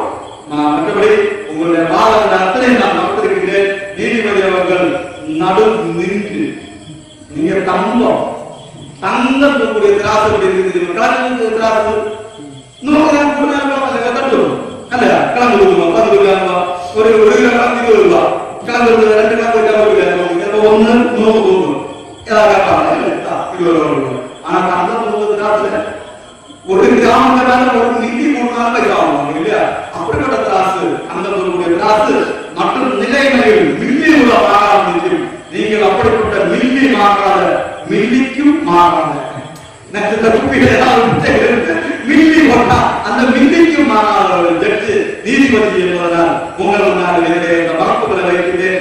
என்னுடைய வாதத்தை கேட்டு இளைஞர்கள் குற்றவாளிகள், இளைஞர்கள் தவறு செய்கிறார்கள் என்று சொல்லக்கூடிய பெரியவர்கள், ஆசிரியர்கள் இவர்கள் எல்லாம் அவர் உண்மையை தான் தெரிவிக்கிறார்கள் என்று தெரிவிக்க வேண்டும் என்று கேட்டு இந்த வாதத்தை முடித்துக் கொள்கிறேன்.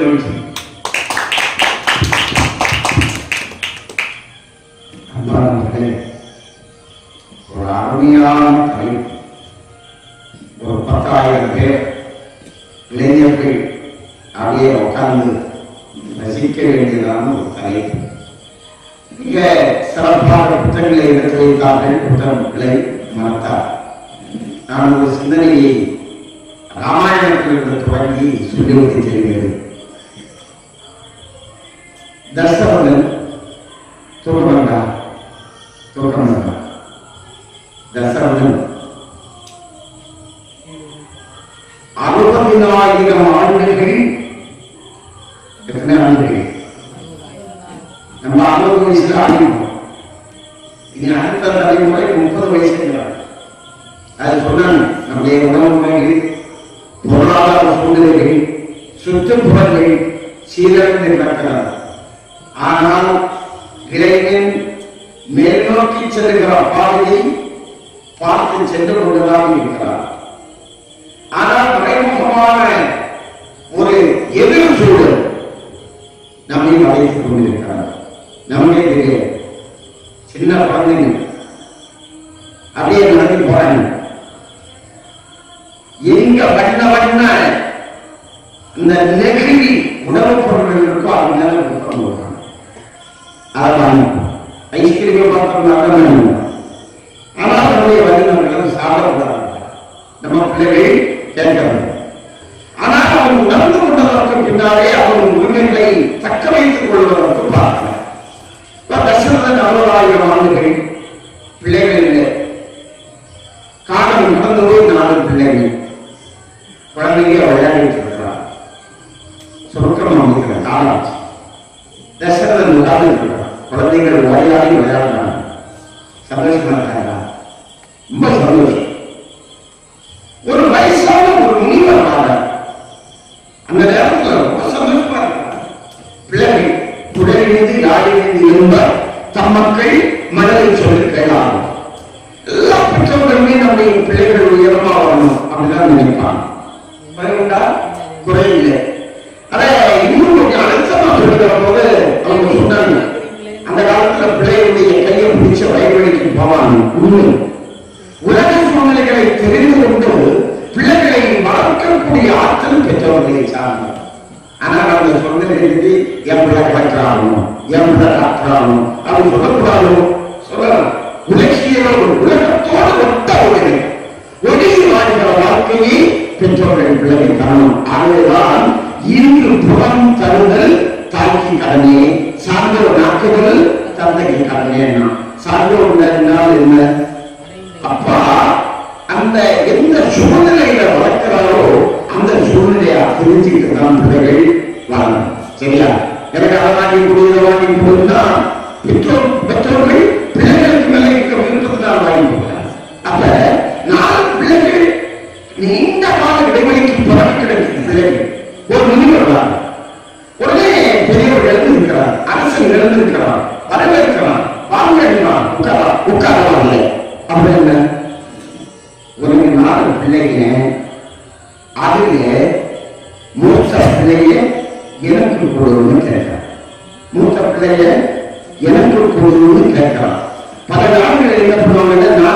இருந்தால் ஒரு பையனை நிறுத்தி அரசியல் கொடுத்தோம்.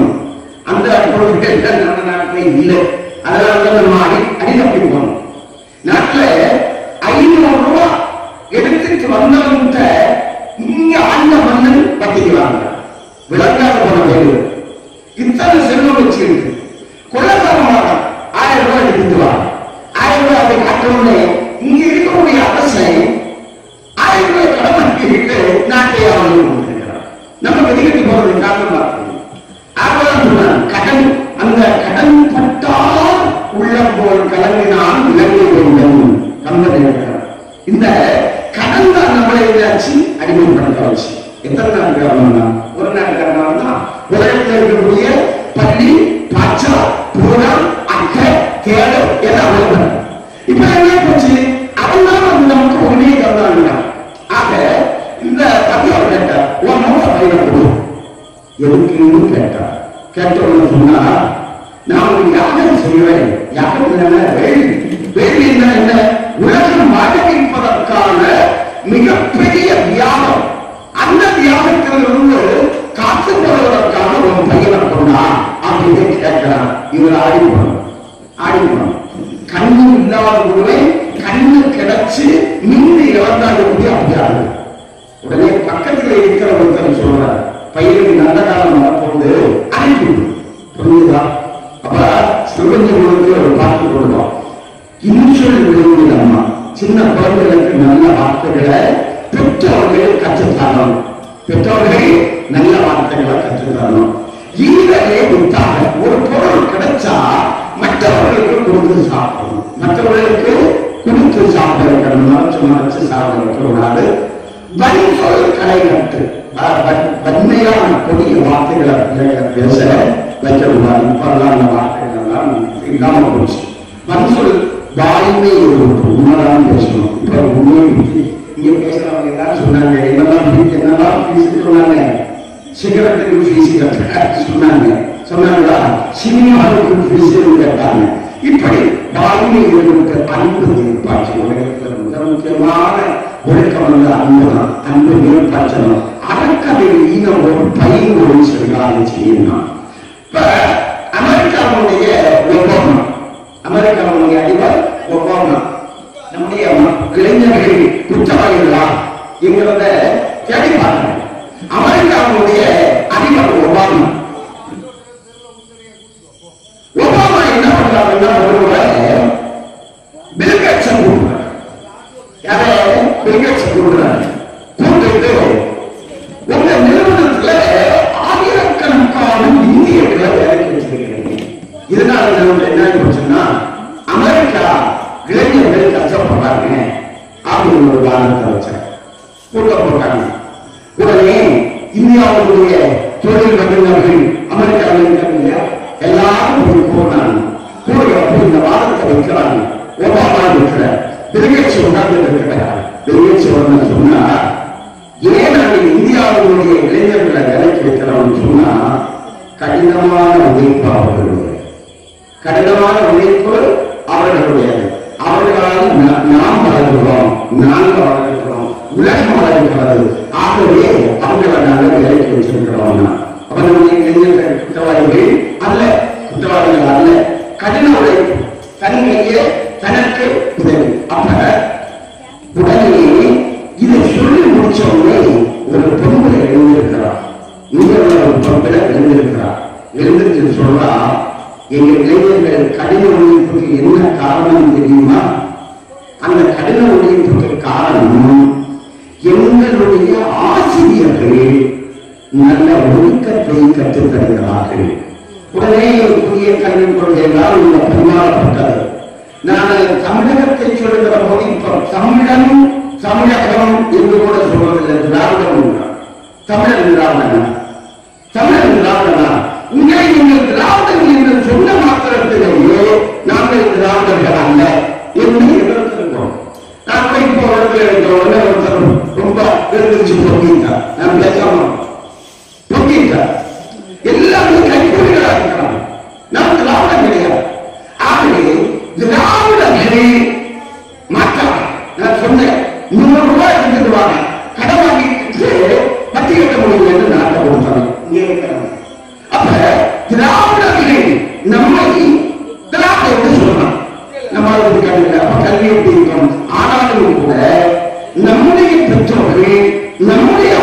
ஆசிரியர்கள் பிள்ளைகளுக்கு நல்ல ஒழுக்கத்தை கற்றுத்தருகிறார்கள். எப்படி அன்னையும் முன்னேறியும் ஆலயம் சொல்வது சாதனை உணர்வு உள்ளதாக எல்லா பிள்ளைகளும் புத்தகங்கள் வழிகாட்டுற பிள்ளைகள் எல்லாரும் பண்றாங்க. சில பேர் அரசுடைய வழிகாட்டுறதுல உண்டானதும் இருக்கிறாங்க. அது பொறுத்தல்ல. ஆனா ஒரு பக்கம் சொன்னா எங்களுடைய ஆசிரியர்கள் எங்களுக்கு நல்ல ஒழுக்கத்தை கற்றுத்தருகிறார்கள். இது சற்றுத்தமே நல்ல ஒழுக்கத்தை. உடனே இன்னொரு சொன்னா எங்களுடைய பெற்றோர்கள் எங்களுக்கு வழிகாட்டுகிறார்கள், எங்களுக்கு வழிகாட்டிக் கொண்டிருக்கிறார்கள். உடனே வெளியேற்ற சொன்னார் இந்த இளைஞர்களால் இந்த உலகம் வாழ்ந்து கொண்டிருக்கிறார். இன்னொன்று பாருங்க, இன்னொன்று பாருங்க, நேற்றைய ஒரு 2 நாள் செய்தி நம்முடைய இளைஞர்கள் எல்லோரும் மாறி மாறி செல்கிறார்களா அப்படின்னு பார்க்கிறப்போ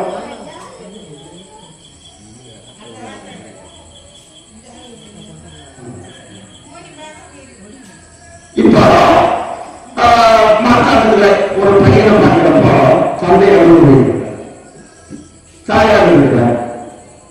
தந்தை என்ன பண்ணிருக்கிறாங்கன்னா பையன் சின்ன வயசுல படிச்சுட்டு இருக்கிறப்போ ஒரு எஸ்பி அணிய வேண்டிய உடைய வாங்கி போட்ட மக்களை இது ஒரு போலீஸ் அதிகாரி ஆகணும் அப்படின்னு படிக்க வச்சிருக்கிறாரு. சொல்லிட்டு போனார். விசிலப்பட்டியில ஒரு அப்பா அம்மா, அப்பா வந்து கொத்தனார், அம்மா வந்து விசிலப்பட்டி. எங்க இளைஞர்களுக்காக சொல்றாங்க. அம்மா வந்து கொத்தனார் கையாள போவாங்க. தமிழ்நாட்டில் எவ்வளவு சம்பளம் பண்றாங்க? 70 ரூபாய். சரியா? வேலை செஞ்சுட்டு இருக்கிறப்ப அடைக்க மாட்டேங்கிறோம். கொத்தனார் கீழே வந்து சாக மூத்த பையன் யாராவது நல்லா பார்க்கணும். நிறைய பேர் நல்ல சிந்தனைகள் சொல்ல வேண்டிய நல்ல தலைப்பு. மூத்த பையன் யாராவது புறப்படுகிறார்.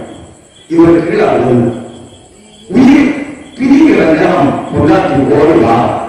பொன்னாட்டி கையை பிடிச்சிட்டு அவருக்கு சொல்ற பெற்றோர்களுடைய இயக்கம், என் பையனை கலெக்டர் படிக்க வைக்கணும்னா, என் பையனை கலெக்டர் படிக்க வைக்கணும்னா அந்த அம்மா கை கலங்கிட்டு நான் கட்டாயம் செய்வேன் சொல்றார். அதை அனுபவிக்கிறார். இந்த அம்மா அந்த வேலையை செய்துக்கிட்டே பிள்ளைய படிக்க வைக்கிற போகலாம். மார்க்கெட்டிலே அம்மா சொன்ன மாதிரி மக்களை கலக்கிறார்கள், பெற்றோர்களும் இன்று புறம் கலந்து தாக்கிறார். அப்படியே சொல்லி படிக்க வைக்கிறார். பையன் படிச்சான் படிச்சான் படிச்சுட்டு அப்படியே படிச்சான் பையன் ஐஏஎஸ். இன்னைக்கு பையன் அவன் ஆகிட்டான். 2வது பையன் மதுரையில கலெக்டரா இருக்கணும். 2வது பையன் இது யாருடைய சிந்தனை பொண்ணு? பெற்றோர்கள் தானே. ஆகவே வழிகாட்டுகிற போது பிள்ளைகள் தங்களுடைய வாழ்க்கையை தெளிவாக இருக்கிறார். சில பிள்ளைகளுக்கு எல்லா குறைகளுமா இறக்கணும் சொல்ல போவது இல்லை.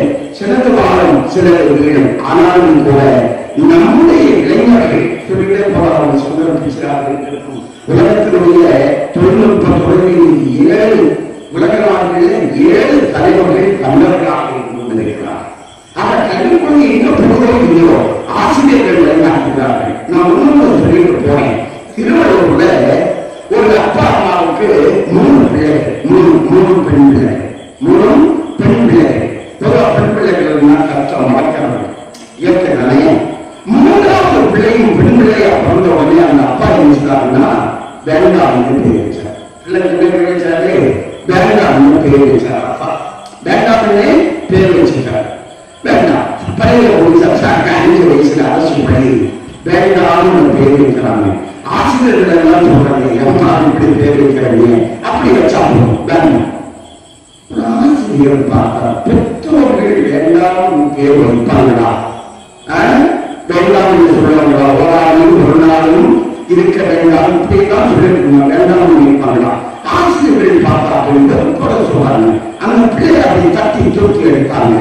தூக்கி எடுத்து அந்த பையன் அந்த பிள்ளைக்கு உற்சாகத்தை கொடுக்குறாங்க. 3 பிள்ளைகள் உண்டு. இது 3வது பிள்ளை உற்சாகத்தை கொடுக்குறாங்க. ஆசிரியர்கள் உதவி செய்யறாங்க. அந்த பிள்ளை நீங்க பாத்துக்கீங்க, அமெரிக்காவில் ஒரு ஒரு மிகப்பெரிய தொழில்நுட்ப நிறுவனத்துல 45 லட்சம் ரூபாய் வருஷத்துக்கு உயர்மானிக்கிறாங்க.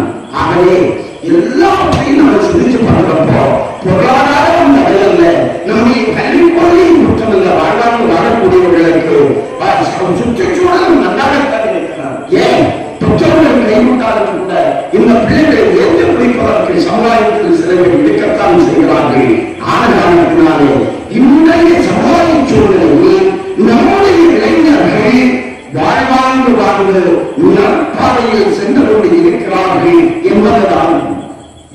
ஆன காரணத்தினாலே பெற்றோர்களும் வழிகாட்டுகிறார்கள், அந்த ஆசிரியர்களும் வழிகாட்டுகிறார்கள், சுற்றுச்சூழலும் வழிகாட்டுகிறார்கள். சில பேர் வழிதவறி போகவும் செய்கிறார்கள். இப்ப சாராயம் விற்கிறதெல்லாம் சொன்னாங்க, அரசாங்கம் விற்கிறதுன்னு சொன்னாங்க. அரசாங்கம் நம்மை வழி தவறு செய்து விட்டாலும் கூட நல்ல பெற்றோர்கள் வழிகாட்டுகின்ற காரணத்தினால் அவற்றையெல்லாம் மிஞ்சி நல்லதிலிருந்து போகக்கூடிய பிள்ளைகளும் இருக்கிறார்கள்.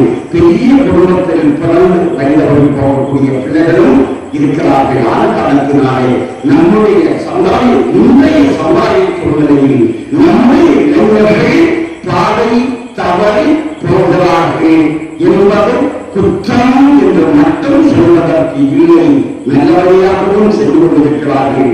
குற்றம் இழைக்கக்கூடியவர்களும் இருக்கிறார்கள். ஆன காரணத்தினாலே பெருவாரியான வாழ்க்கையை பார்க்கிறவர்கள் உலகமெல்லாம் சென்று வாழ்கிற நான் சொல்லிட்டே படம் பார்த்தீங்க.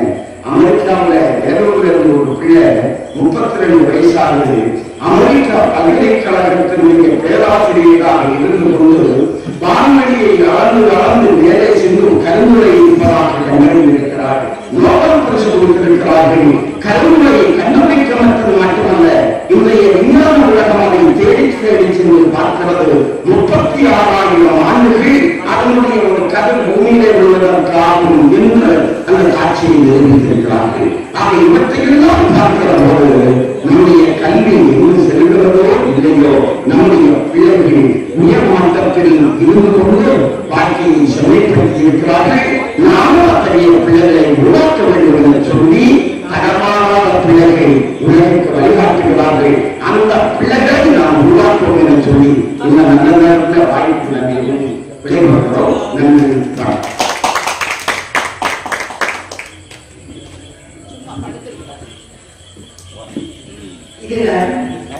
மிக அருமையான முறையில் இந்த வாக்காளர்களுக்கு அழகான தீர்ப்பை தந்த நடுவர்களுக்கு ஆலய நிர்வாக சார்பில் நான் மார்க்க நன்றியை தெரிவித்துக் கொள்கிறேன்.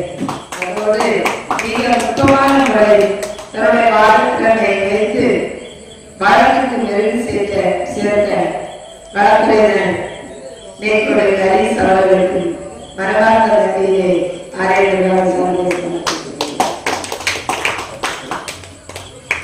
இதுவரை ஒருவையோடு கேட்டுக்கொண்டு அத்தனை பேருக்கும் ஆலய நிர்வாக சார்பில் மனமார்ந்த நன்றியை தெரிவித்துக் கொள்கிறேன்.